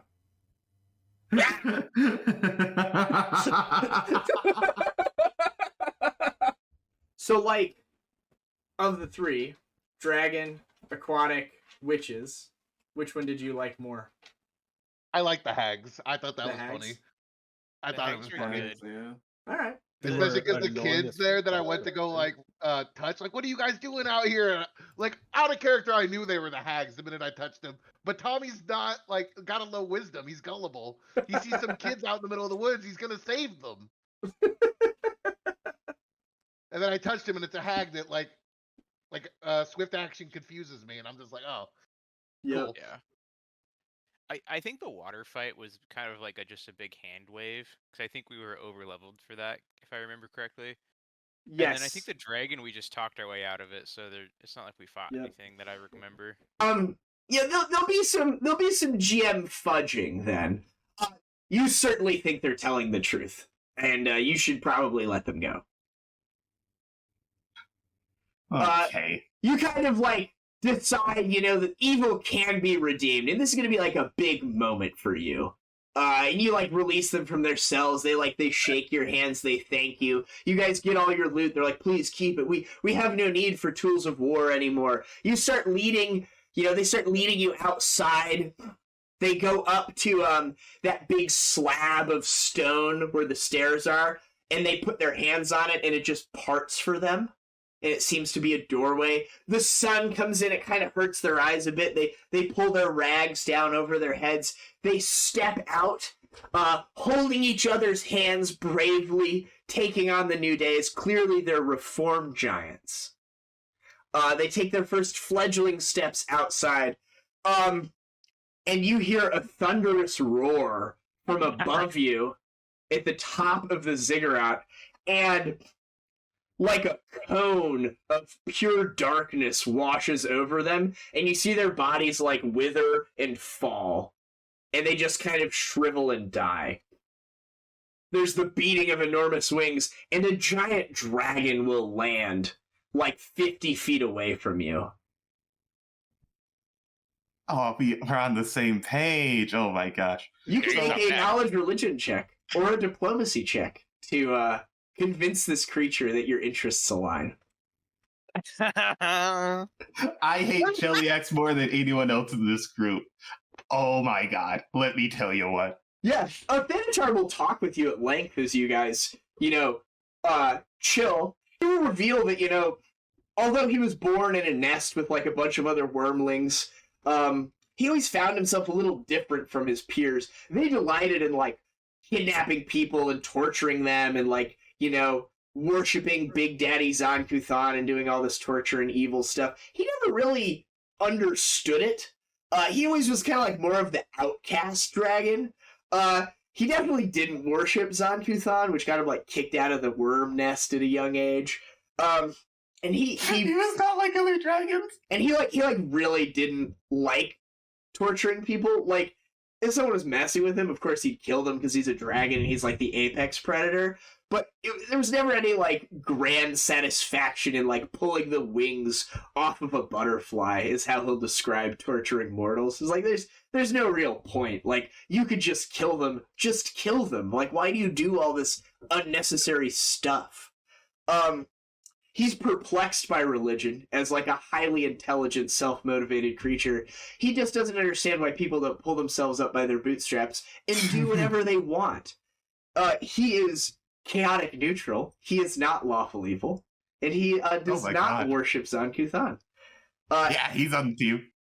He hates Nadal. He hates Cheliax, and he is more than happy to assist you. He'll be like, "Oh, I see. Yes, I do command some control of this region. I'd be more than happy to sign that document of yours if you'd like." Either he can sign it, or the village elder can sign for the Eastern Plains region. That's great. Every day. You were so overleveled in the water fight that when you fought that one giant aquatic thing, I just added a second one. Yeah. Oh yeah, we killed it in the surprise round, and then I just added a new one. Yeah. I was like, this creature's cool, I wanted to do something, and you killed it before it got to go, and I was like, somehow Palpatine returned. There was a second one all along. Top of the round. Fezix, you're up. Now that it is awake, its AC is a 5. Got him. 5 for touch. Yeah, how do you kill this thing? Well, it used to be a 1 because it was prone with a -4, you know? It was. I'm gonna start shooting it You're in correct, Carm. each of its eyes. Yes. So, and we kind of talked about it a little bit. And yes, you did the hags, you secured your ally there. And then the big twist came at the end of this book. That somehow Palpatine returned, except this time it's Dr. Marngouv, or whatever. The Temple Hill Slasher has returned, and he's slashing again. And he's killing off all your friends. And there were those murders that had been happening throughout that I kept, like, showing you Kintargo. Like, you know, the camera was going back to Kintargo and you were watching people getting murdered. And then it was, I think it was Laria that died, right? Yep. Yeah. Larry and Hamilton died. Yeah. Hamilton died for a separate, unrelated reason, but... So, like... And then you guys end up, like, going into their lair, finding the boarded up office, going through there. There's, like, a secret room down there. And then you have the final fight against him. And he's pretty gnarly. That fight was brutal. Yeah. I think he could go invisible, right? That was a pretty big issue. I think he had a wand of greater invisibility. Yeah. Yes. And I- his stat block is pretty juiced. Yeah. Oh yeah, this was an earlier book. I don't remember when, but we fought like invisible stalkers. That's when you fought the Quincy. witch before, I think. Yeah. No, this was like a book 2 or 3 thing. This was in like a temple that we go back to or whatever that had the walls that I couldn't break because they had like a DC That's 500 the wall or whatever. It's the records house. That's That was the book witch. 4. It's the records room, yeah, with the witch. Okay. She had the invisible stalkers. Yep. The strongest fucking walls you've ever seen. But yeah, Mangoon, he was an assassin. He was a Babao assassin level 10. AC 32, 270 health. His stat block's on page 56 if you want to look him up. But yes, he just had a bastard sword that crit on a 17 to 20 that did a D10 plus like 76 sneak attack. And he had 3 attacks. Yes, and I think he just based someone did an attack and then full rounded them was how I had him fighting. So he got all of his attacks with sneak attack. Yeah, I think he got me. You see the invisible creature attack Tommy. There we go. There we go. That's a little better. It tears into you with this sword, Tommy. You don't see anything. You see this thing, Sezix kind of lines up its sword and then just starts slashing into your friend in all his vital spots. It does a lot of sneak attack. It does 7 times 5 sneak attack. 35d6. Here's 20. Here's another 15. I'm dead. Okay. Take 127 more. Damn! 730, so 240 damage. Yeah, Yeah, this thing, like, takes Tommy apart. Its sword finds these nooks and crannies between his armor. It kind of guts him. It gets, like, one limb, like his arm is dislocated. His scythe drops. He'll never be able to carry a scythe again. As he, like, surgically pulls it out and, like, severs the tendons, and the arm kind of flops. He's crying out in pain. Sit! Or, like, I don't know what you'd want to say. Is you're just kind of being disassembled by an unseen presence. I will be silent and just remember all the nightmares that I experienced from when I was cursed and think I'm going into the Shadow Realm as I die. Yeah. Yeah. That was book 5. Any highs, lows, in betweens? It was okay.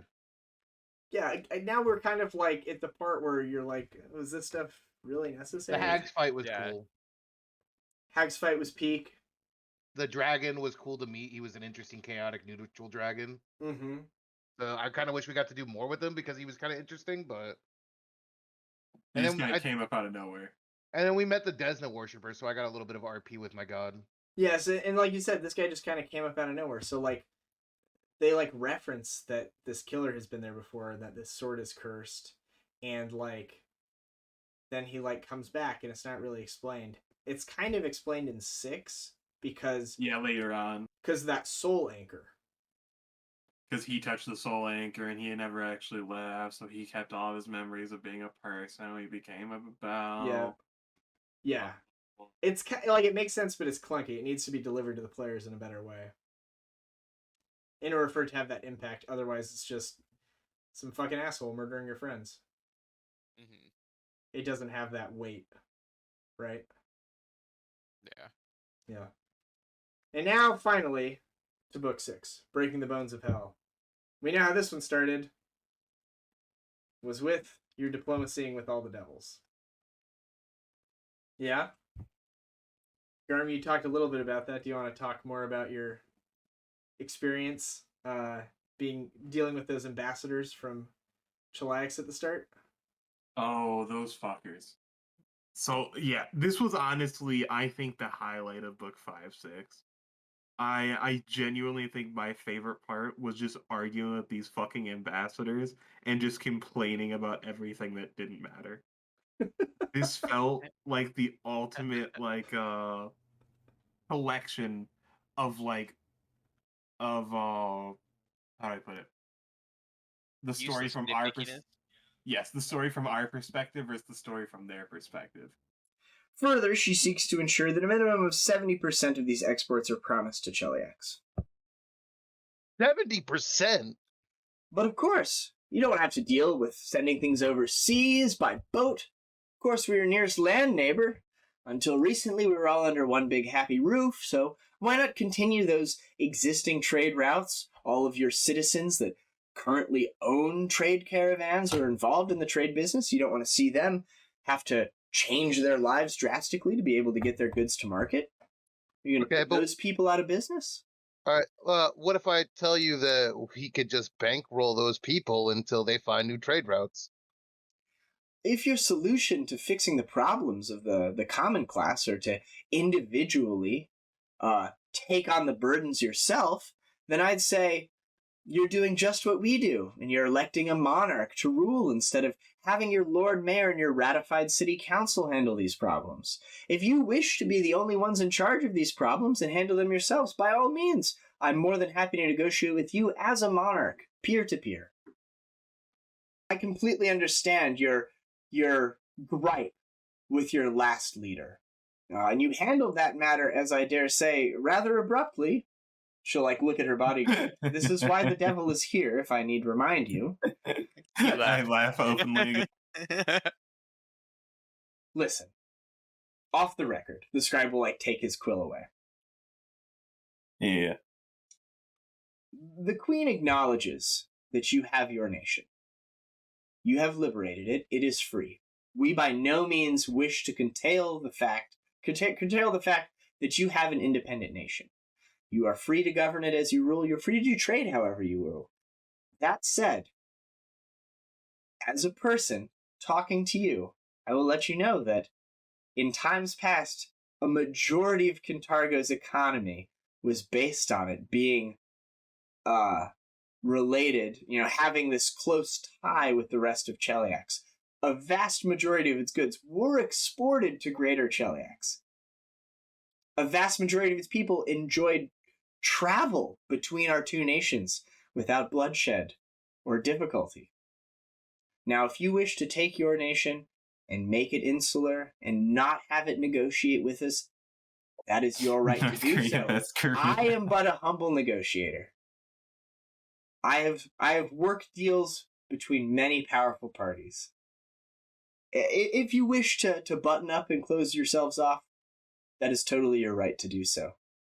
Though I will say, currently the Queen has been dealing with other provocations on the border, and she is willing to make concessions. These are just our starting points for negotiation.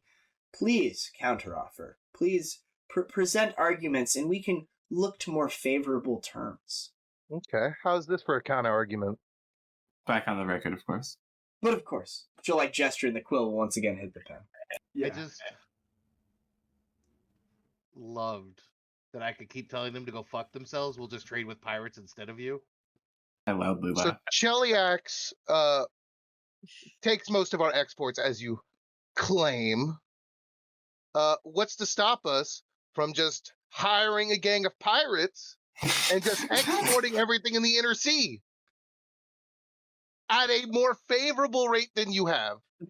There are people that will work. Okay, calm down, Tommy. Yeah, Okay. make an intimidate check. Oh, no. Okay. Smokers out here trying to conduct our campaign, Scarf. We're now pirates to the.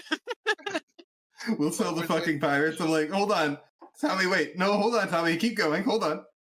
Where's my intimidate? I'm so fucking baked right now. There we go. Plus 20. No, I like it too.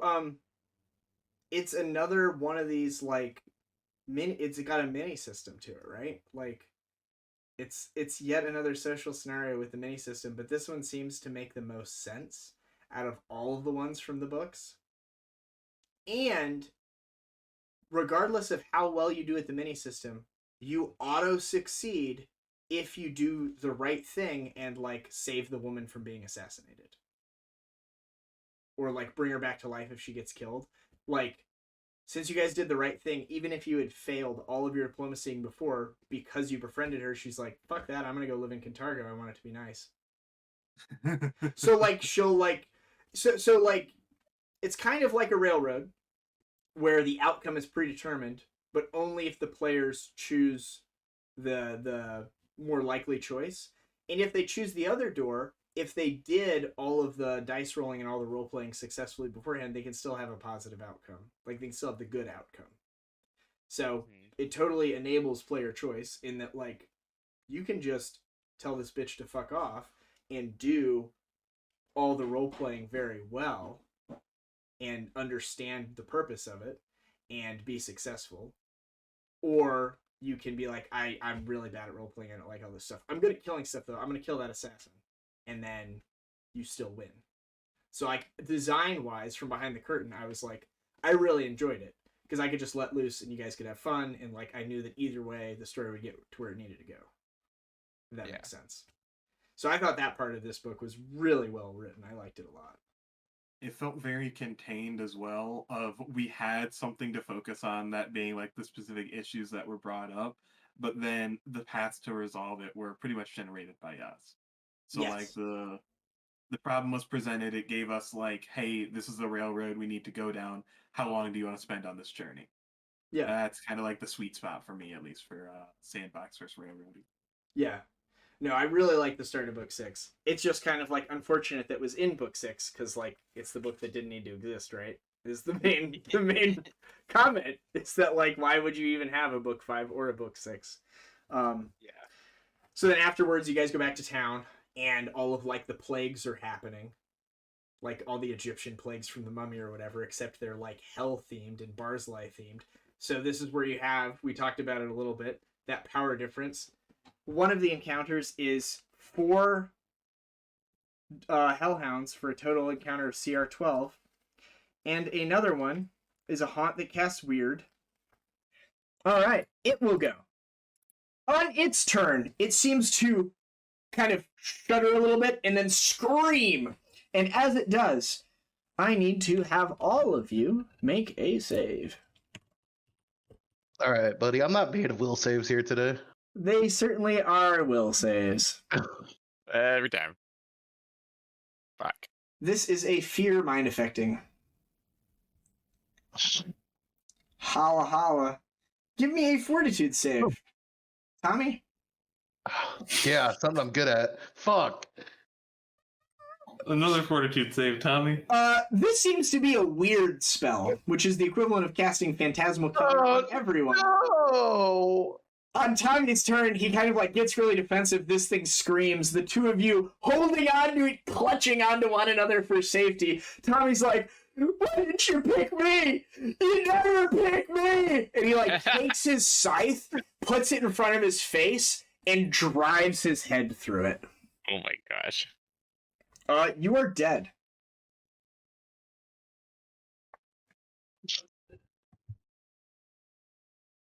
Fucking gruesome. This is the third time I've died to weird this campaign. Yep. Don't forget about the haunt that casts maze. Yep. Then there's the haunt that casts maze. Yep. That's Maze a and then CR. pushes you to hell. That is a CR 17 haunt versus the CR 12 dogs. Like even numbers on page, they should have looked at that, you know? Yeah, they should have made the dogs more. I don't think these needed to come down because it's like book 6, you're high level. Like, let these be horrific and terrifying. The dogs should have been way worse. But the reason that the dogs were lower is because at the end when you fight Barzillai, they just use those stat blocks. They're just like, pull those dogs. So I think that's why they had those dogs. I would have maybe just had more than 4 of them if you're going to have that stat block for your balance issues. But just like, instead of having 4, have like 8 of them or 12 of them. And then have the party be like, wow, it's really hard to manage 12 of these dogs. And then later, when you're fighting the boss, you're like, maybe we should be killing off these dogs. It's going to be a problem if we have a dozen of them. Mm-hmm. But, yep, we remember the Hell Prison. I don't think we need to talk on that very long. When a victim succumbs to this, from his viewpoint, he's voluntarily stepped into a windowless cell with walls lined with rusty spikes, only to have the door close and vanish behind him. Once the Hell Prison manages to capture 9 victims in this manner, all of them are instantly transported to one of the numerous prisons in Hell, no save, to be forever imprisoned within. When this occurs, the Hell Prison fades away.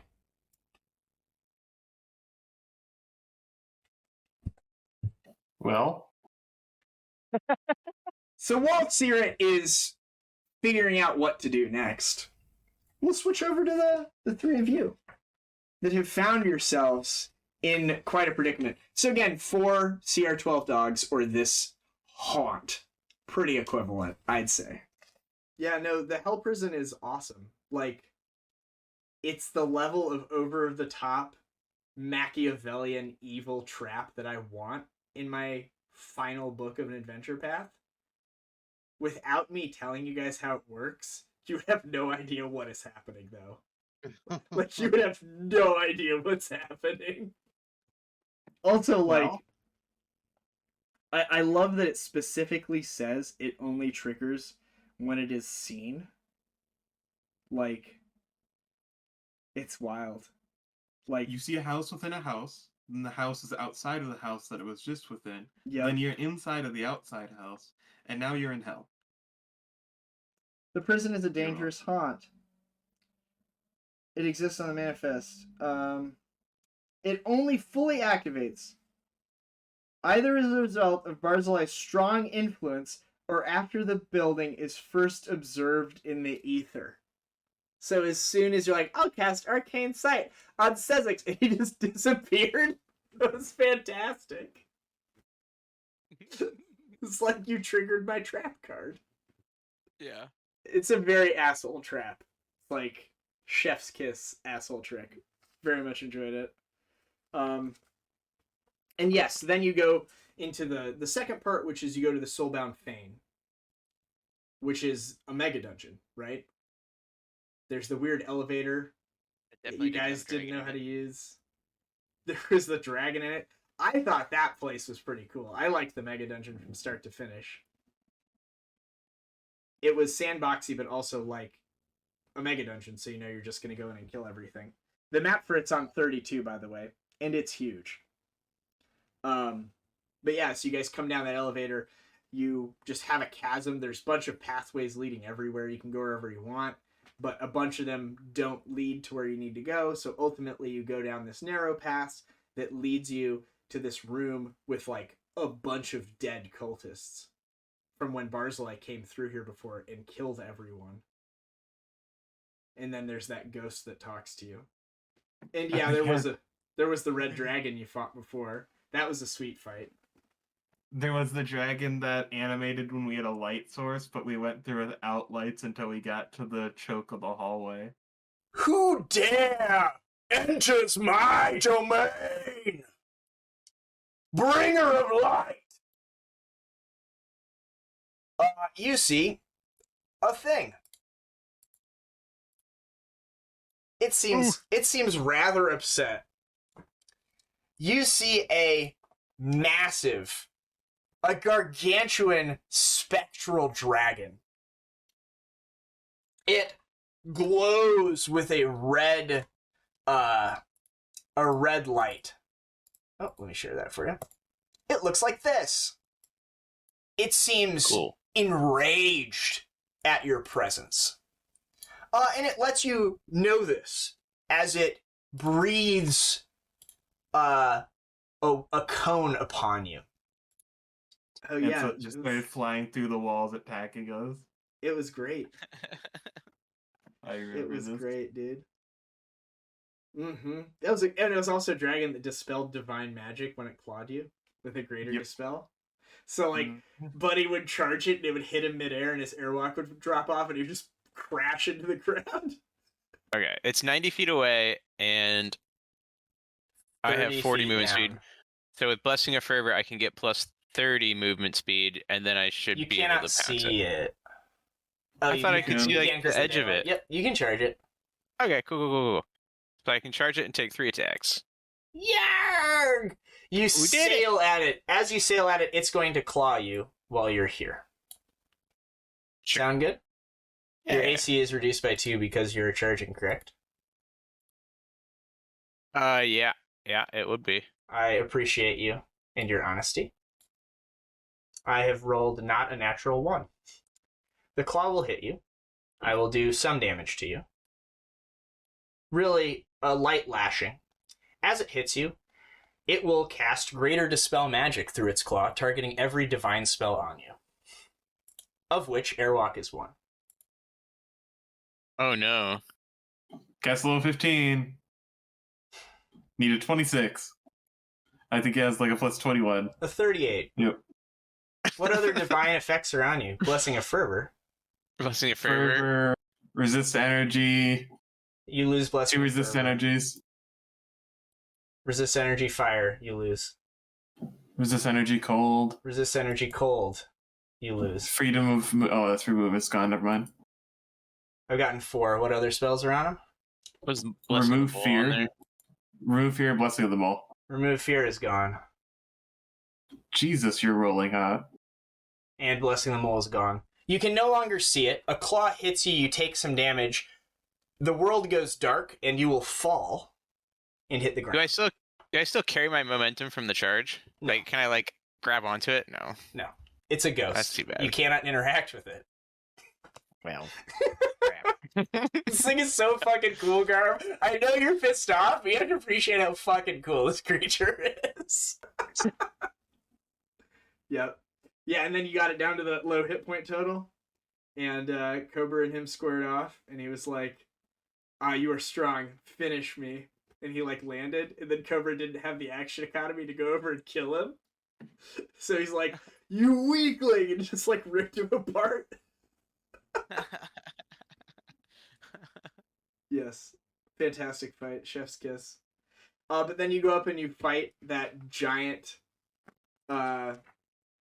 demon guy that looks like he's like a World of Warcraft pit devil or whatever. Page 38, Agnodon or whatever. You fought this guy. Oh yeah. Guarding the pool. I believe he got shot to death. He's the easy one. Yeah. But I did get Buddy.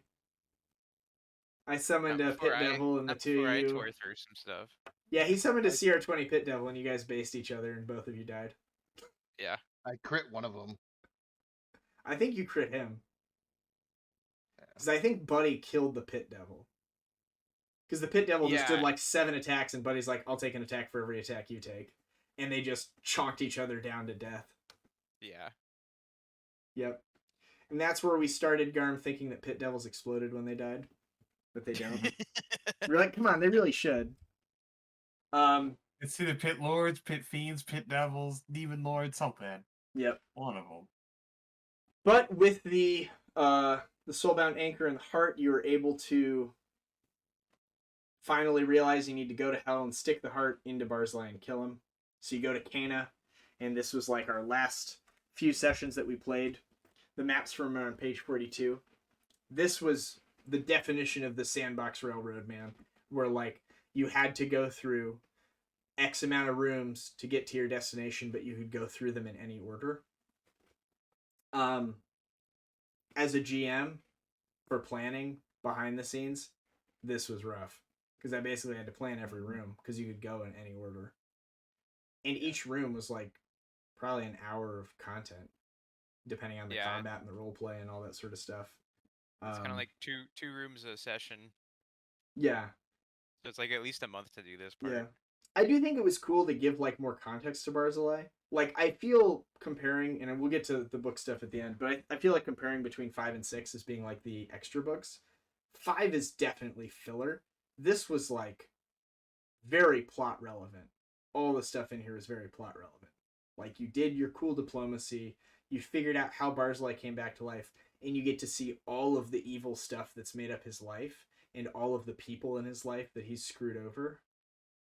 Like or wanted to screw. Yeah, like his sister. Like this was all like it all dovetailed nicely or whatever. So I liked I really liked this mega dungeon. I liked that it was in hell and that it was twisty and like you guys are going through portals and you have no idea where you're going, but ultimately behind the scenes it'll all lead you to the destination you need to go to. So you kind of knew that was happening. I liked that you were in hell, but there were rules because it was hell. Like you can do whatever you want here, but like don't go outside. Don't break that glass, or you know the big devils are gonna come and beat you up. I was surprised. I thought you guys would break more rules.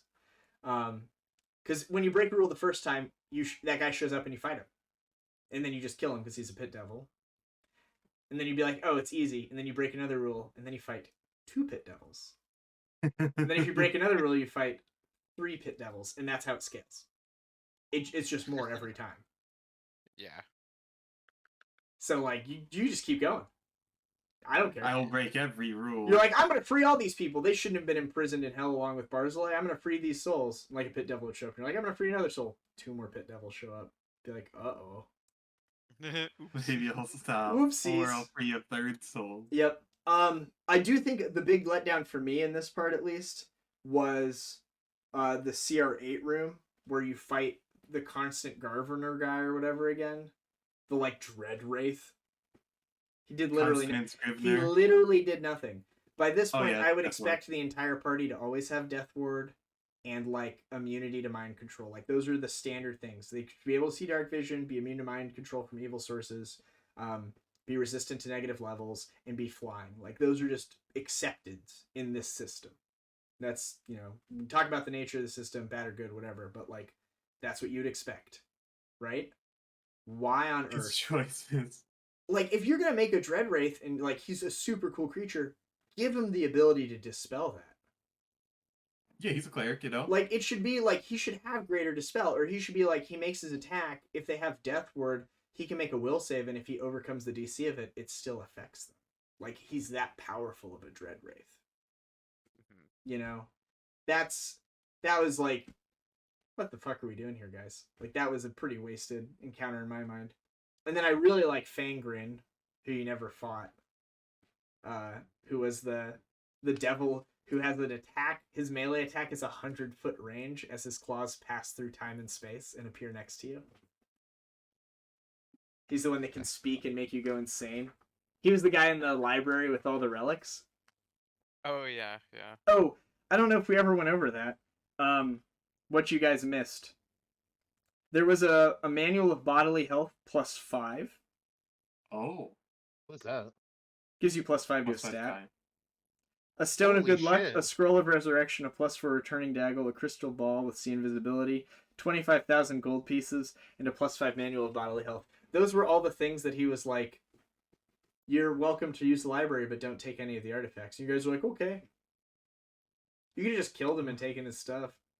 You could kill them and take the artifacts. Yeah. But he was pretty good. He's an apostate devil. He was CR17. He's like actually a good fight. And then finally, you find your way to the apex of bone to Barzillai in the final encounter. The manual of bodily health +5 is bound from flesh taken from Barzillai Thrun's face. You're welcome. So it's a Necronomicon, essentially. Little book here, the Necronomicon. Little shout out to What kind of bonus is it? Can I give myself an additional +5 strength? +5 con. I think it's a +5 con book, but it's still fucking huge. it's an inherent bonus, so it stacks with probably everything else you have. Okay. No, that was just another classic example of Walter role-playing the enemies to the point where you didn't want to fight them. Like, I'm pretty sure you guys could have kicked the shit out of him, but I just talked a big game. And you're like, I don't think we'll mess with this guy. I think we're content. If you don't want to fight us, we don't want to fight you. I can't talk a lot of shit with my NPCs. But yes, the Barzillai fight. Thoughts, comments, criticisms? Just happened. 2 dogs every round was too many. Oh, come on now. That's literally how it works. Go, I didn't really get to contribute in the fight. Now, a couple of notes before we get too hard into critiquing the design of the combat. You guys had all those debuffs. Oh yeah, we had every penalty. Only one of you should have had those debuffs. We were on super hard mode. And by having those debuffs, you fight the easier version of him. You instead had debuffs on 2 people and fought the hard version of him. So you played like super extra hard mode difficulty. So I feel like, if I remember correctly, we were basically going to lose that fight, and you kind of gave us like a way to win the fight. She let the Azada make an attack based off my BAB. I only got one shot at this. One opportunity with the greatest scythe in the world. Coming into flank. Oh, I think we're gonna let Buddy roll, or we're gonna let Tommy roll the attack. Let his spirit channel the scythe. Plus 22. Hold on, my ignoring my dogs here. Oh yeah, I mean, yeah, that's fine. They can. I'm gonna get some damage on your little angel friend here. Oh, oh. Yeah. Easy 28. Yeah. Yeah. They have fire resist. I believe I could help, right? I'm believing Azadas, you know, I'm a worshiper of Desna. This 17. Is an Azada creature. Okay. I think it can take my power. Oh, yeah, it looks like it already resisted 10 on it, so it's good. Sick. Oh no. And the R10 cold Aaron? Yeah, it did it all, yeah. It does. Oh my gosh, we're invincible. Alright. So, on a 3. Tommy, you can go ahead and make an attack with your attack roll instead of her attack roll. You know, you've lived your life chaotically, but goodly. And as your spirit is there in, you know, the afterlife in Elysium, you know that this great battle is going on. And as you're being like pulled into the fertile fields of forever, you know that there's more you need to do. And your spirit is drawn back to this battleground, and it finds the scythe being wielded, your scythe, in her hands. And you can help raise it up. And for a moment, you see Tommy once more standing before Barzillai. You can make an attack, Tommy.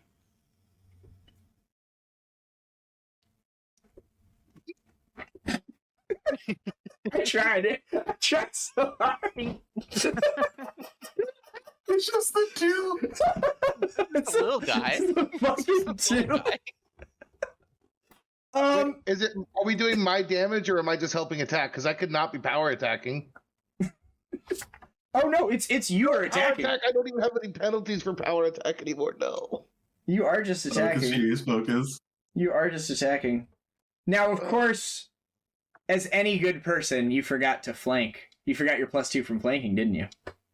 Oh, I did. A 42 will exactly. No one else standing. Buddy's right there. Oh, Buddy's still standing his diehard? Buddy hasn't gone down. This is just happening before Barzillai kills Buddy. Barzillai's going to go before Buddy and just execute him. If Buddy was alive. A 42 will exactly hit their AC of 42. Oh my god. Shit. Does she do my damage? Oh yeah, of course. I mean, you do your damage. A 53, you say? That is certainly a good weapon. -30. They collapse to the ground. Because you guys had, like, stepped so far out of the CR bracket that, like, you guys were not fighting as written. So if you go to page 58, 59, you can see them side by side. As an example, with all the debuffs you guys had, he should have had 11 less armor class and 100 less health. Oh. Well, I would have probably killed him if he had less armor class. I probably could have hit him. Correct. Yeah, because I think I had 2 full round attacks, didn't hit a single attack, and then he just fucking murdered me. He also doesn't have mythic spells. Yeah, he fucking murdered the shit out of me. So his damage output is similar. It's not quite the same because one has mythic points, so he can get another standard and cast a spell, or he can like surge his attacks or whatever. So the damage output is similar, but the defenses are way lower on the lower CR. So knowing how you guys had handled combats leading up to this, because we'd done the whole tower, if you guys had done the lower, I probably, like, you would not have been a challenge. I think the more balanced challenge would have been for you guys to do the hard mode with none of the debuffs. But you guys did extra hard mode, which was the hard mode with the debuffs. On 2 people. You had, like, double debuffs.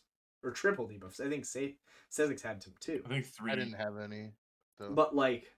Me and Buddy had full and Sezix had half, I think. You guys basically did, like, Mythic plus instead of just Mythic plus. And if you hadn't done them on hard mode, I don't think it would have been a challenge for you at all. Yeah. Also, I agree.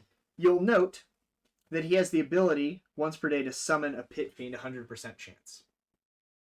That is a 1 round cast. It would finish the next turn. It would give you guys the ability to interrupt him the whole time he's casting it. And then that Pit Devil shows up, or Pit Fiend or whatever. Pit Fiend.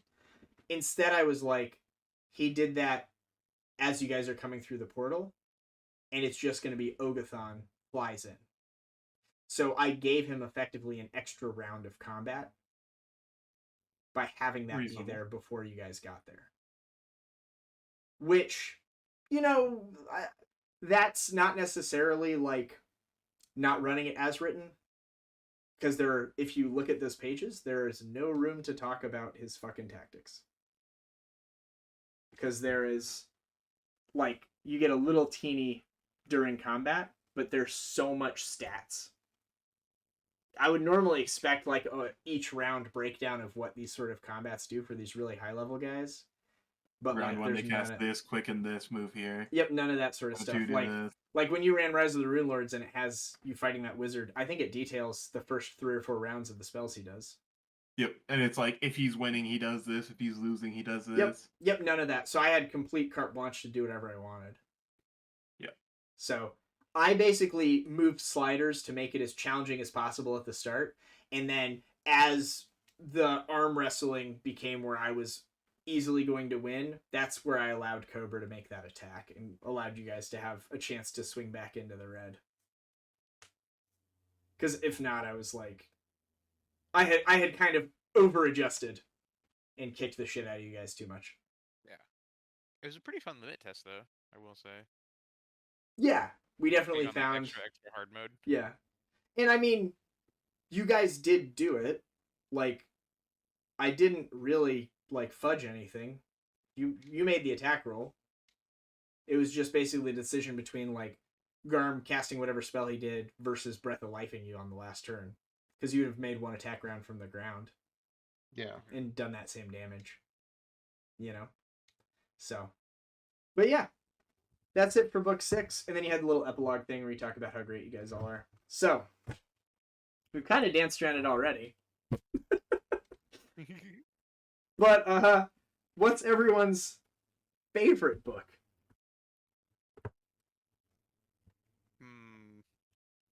Or maybe what's everyone's least favorite book? 5. 5's definitely at the bottom, in the bottom area. Probably 3 or 4 for best for me. 3 or 4 is best for you? I like big combats, so 3 for me. Yeah. 3 felt a little full. 3 is like a double book in a way, yeah. Yeah. I liked the first one. I thought it was a pretty good introduction. You like the first one? Yeah. Okay. Like feeling we're like like an right at the underdog. start of civil unrest. So Maybe it's it's like, easier pretty if we good do introduction. like instead of like trying to have our definitive like higher or lower tier. What if we did like a tier list like they do for everything nowadays? Oh yeah, your S tier, your A tier. Is anything S tier? Is For any me, at 3. three? For me, 1 is the closest because I like feeling like an underdog that's just pushing back. You really liked 1 as well. Austin really liked 1 as well too. Yeah. So we got 3 and 1 kind of in the S tier. That's what I'd say, yeah. A tier. 4? 4, yeah. I A lot of really really good fights. Yeah, I really like 6. I mean, like, I think there's an asterisk on it where it's like maybe these 2 books don't need to exist, but if we have to include them, I think 6 is like really well done. If 5 didn't exist and have all of the like once every 10 pages there was a single sentence that was related to book 6 and book 5, I would like it a lot more. Yeah. If like they stretched 3 into 3 and 4, and then like book 5 we like, took down Barzillai, tried to put his heart out, and then it wasn't there, then we go to hell, deal with that. 6 would be fantastic. But 5 is a spoiler. Oh, 5 was a spoiler. 5 is bad. 5 was Well, I would put 6 above 2 because I thought 2. Yeah. We I made put 2 6 top of fun. B. Yeah, we made 2 fun, but like as written, 2 is like you deal with that assassin guy, you deal with the murderer guy, you did the favor for the sea captain. Oh yeah. You Like the filler episodes. yeah, you go free the Hell Knight guys, who then presumably do stuff later, and then it's the super dungeon, and like we made it fun. We had those silly interactions with like Lucilla Gens and Sezix being together, and like you releasing her and then her murdering all those people, like or like the Drowned Devil. But that's all like stuff we That was did. us. That's like That's not fair. not in there. So yeah, I would definitely put it lower. I put book 2 at bottom of B. You still think book 2 is a B? I would say it's almost like a C. But I guess that's the question. Are you saying B is like average or C is average? Do you think B is an above average adventure path or an average adventure path? I would say I consider everything in here except for book 5 above average. So I would say C is an average. Okay, so you're saying B. I would argue to put 6 in A. With the asterisks that like if you're gonna run them, 6 is very good. But like if I just you ran could just book choose 6, not to run it. Well, we're Like, just ranking them based off the merits of the book themselves. right, I am just so spoiled on book 5. Like if Then book 5 wasn't even that bad of an adventure path, like compared to a lot of other things, it was like high D, low C, it was remarkably average. So it's an A But, like, minus. compared to everything else, Like there was so much cool stuff going on in the city. I had a bunch of like NPCs I liked talking to, and then none of them mattered for an entire fucking book. All right, so Kintargo contract number 5. Oh, fuck that. D.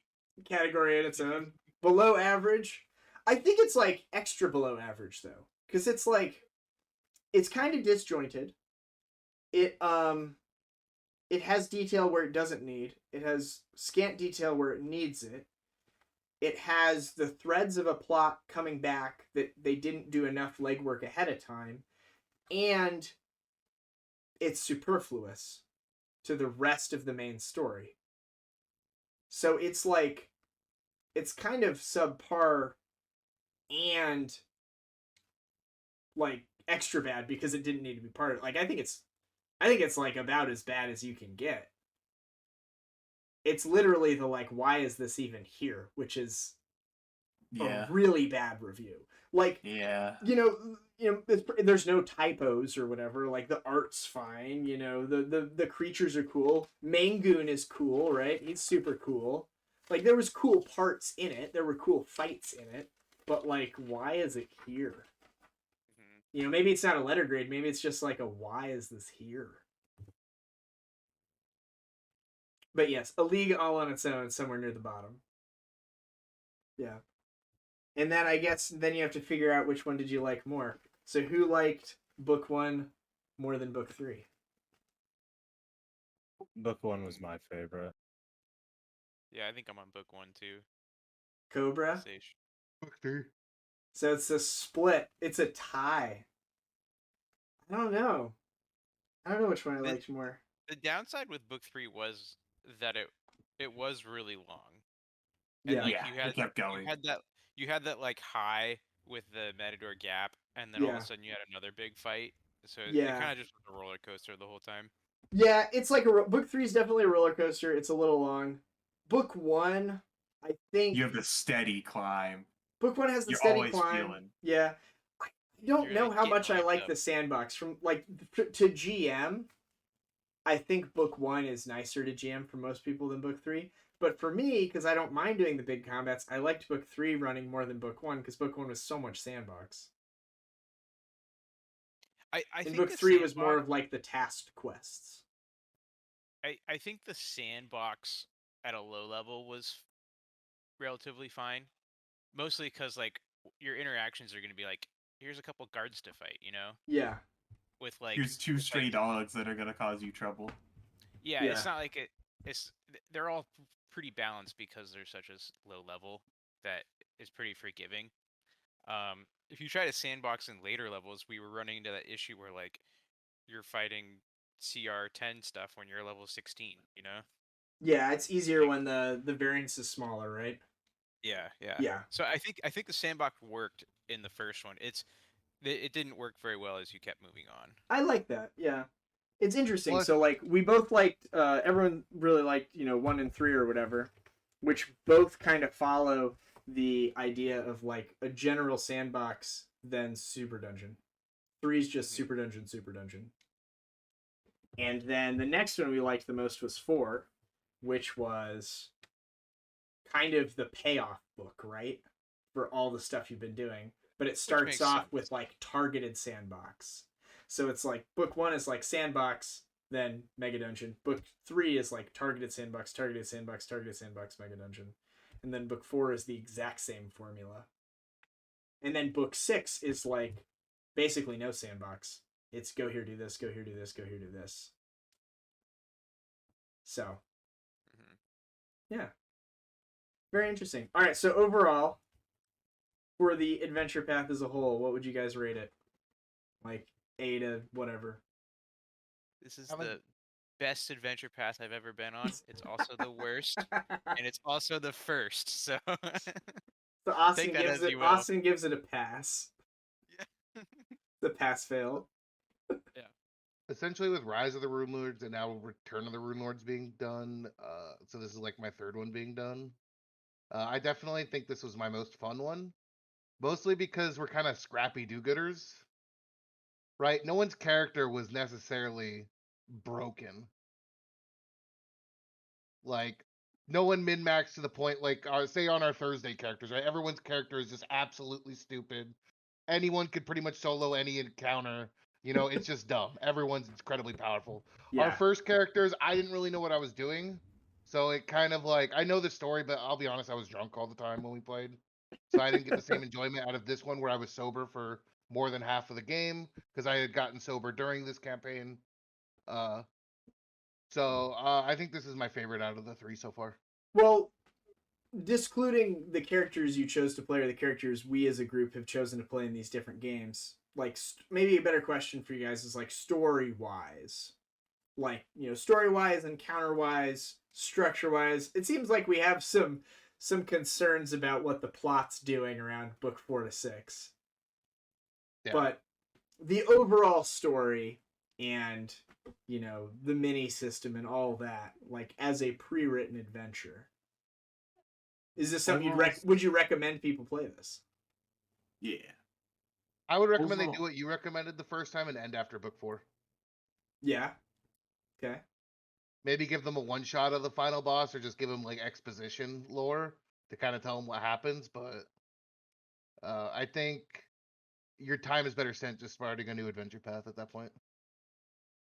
All right. It also felt like after book 4, they created a new mini system every 15 minutes. Like after the first mini system where like it was one major mini system for 4 books and then dropped like a rock, that was kind of jarring. Yeah. I overall liked it a lot, like solid B, high B, low A, you know? Like did a Mhm. great job. But there were just some disjointed moments in there where, man, why Yeah. are we doing this? Yeah, and I have played through almost all of this. I've now run through all of it, and I've run book 6 before, just the combats. So I've basically gone through it like two and a sixth times or whatever. So I think I'd probably give it. I would say like it's above average of the adventure paths. I don't know if it's in my top 3. I think you have to want to play an adventure that's localized in one location. Because if you do end up dropping the last 2 books, it's almost all in Kintargo, except for like You leave half twice. a book. You go to Vire and the water place. And that's it. And Minotaur Keep. But like, that's fine. If that's like, if you are looking for a campaign where you play good characters, and you stay in one town, and you fight bad guys, this is the best one. Checks everything. If you're like looking for the best campaign, I would recommend others. But this does kind of have a little bit of everything. You have the role play, you have the fighting, you have a mini system. You know. Sezix, final thoughts? Pretty much already summed everything up. I enjoyed it. I really like the beginning where you're struggling against the bigger power, and then it's kind of like a more even fight, but you're just books 5 and 6, it just feels like a cleanup. It doesn't really feel like a campaign at that point. It's the DLC to the main campaign. Yeah, it just felt more like you're doing chores rather than you're some grand adventure. Yeah. Yeah, I think that's a good way of putting it. Like, I liked how you said you start out like this scrappy do-gooder, this underdog in book 1, and you like work your way up to like by book 3 or 4, you fight a dragon, you like defeat Barzillai, you like save the day and like save the city. And I think that's like a good peak to end on. Because it's also the bill of sale that you were given at the start. The start was like, we're going to defeat that guy and free the city. We defeated that guy and freed the city. What do you mean there's like 2 more books? What do you mean there's a genius loci? What's a genius loci? It's a literal fabricated thing that they made up for this adventure path. It is literally detailed in book 6 as a new type of creature, specifically so that they could have 2 more books. Like, don't get me wrong, I really liked book 6. I ranked it higher than you guys did, personally. But, like, it is the definition of, like, writing for the sake of writing, right? Like, We made the problem. It's not in service of the story. It's just, like, we made the problem. How do we fix the problem? So, yeah. All right, well, thanks, guys, for joining me. Any other thoughts you guys want to share before we close? I've been talking for, like, 3 hours. And this video will probably be longer because I'm going to try to edit some stuff in throughout it. We'll see how ambitious I am. Some clips. Yeah. What's the next campaign? Ooh. I don't know. That's a conversation for another day. But It's a 3-hour conversation. Yeah, I I guess what we should do for the next campaign. All our characters should be made with Grok Twitter AI. Oh God, no! I don't need to get Girl, just demonetized. can't look at this. I guess in Wait, closing, we play the one where we are Cheliacs and we're evil, trying to like stomp out a rebellion. that's called Hell's Vengeance. Yeah, it's the opposite. And the one. Grok AI might work. Oh my God. So I guess our advice for people is to play this one. You won't be disappointed, but probably stop Use after Grok book AI. 4. Don't do that. Don't. Don't do that. This is gonna age like milk, much like everything like Elon Dracula. touches. All right. Well, thanks for watching, everyone. Thanks for playing, guys. I did enjoy it. I will share probably the little like Christmas card that I made for you guys partway through this. Yeah. That was great, by the way. This took us 4 years to get through It's this. crazy. It's from 2022. That's what the Christmas card's from, and that was book 3. That was mid book 3 was 2022. That was 3 years ago. Oh my gosh. Yeah. Yeah, it's been a long time, but I'm glad we did it. It's a lot of fun. So, definitely see you guys in the next one. Bye. Next time.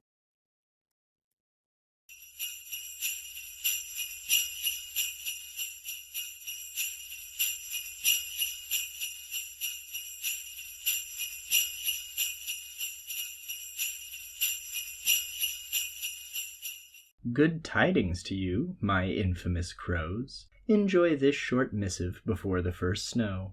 Along with another, this small painted chum, your Hell's Rebels hero, a simulacrum. Now, for the record, I'll transcribe what's transpired, though for brevity's sake, I'll omit as required. Remember that fairy who stole Sirit's pierced nipple? My trophy, his torture, so delightfully simple. Lady Nox was next, a devilish foe, the one who sliced Yuri from head to toe. His body still warm, no time yet to grieve, you had to recover that Hell Knight chief. With him in tow you sought more freedom fighters, like the pirate and his lover, the virulent writer. From that serial killer with the talking sword to Sezex's lover, the duplicitous broad, beneath her lair you uncovered a wonder. Underwater combat, Pathfinder's most tedious blunder. Your base well secured, you ventured around, finding, geographically, what aid could be found. Although the aboleth controlled and enticed, Tommy saved the day with his patented scythe. To Vire you went, the city of masks. With gusto and poise you took to the task. An invite secured, a feast to remember, including the corpses who served as staff members. To a fortress of stone flanked by the mountains, and the cavalier who made Buddy's neck a blood fountain. So with disaster behind you and good fortune ahead, and only one character recently dead. Whatever adventures lie round the bend, know that you'll face them together with friends. From my home to yours on this seasonal season, any excuse to paint miniatures is a damn good reason.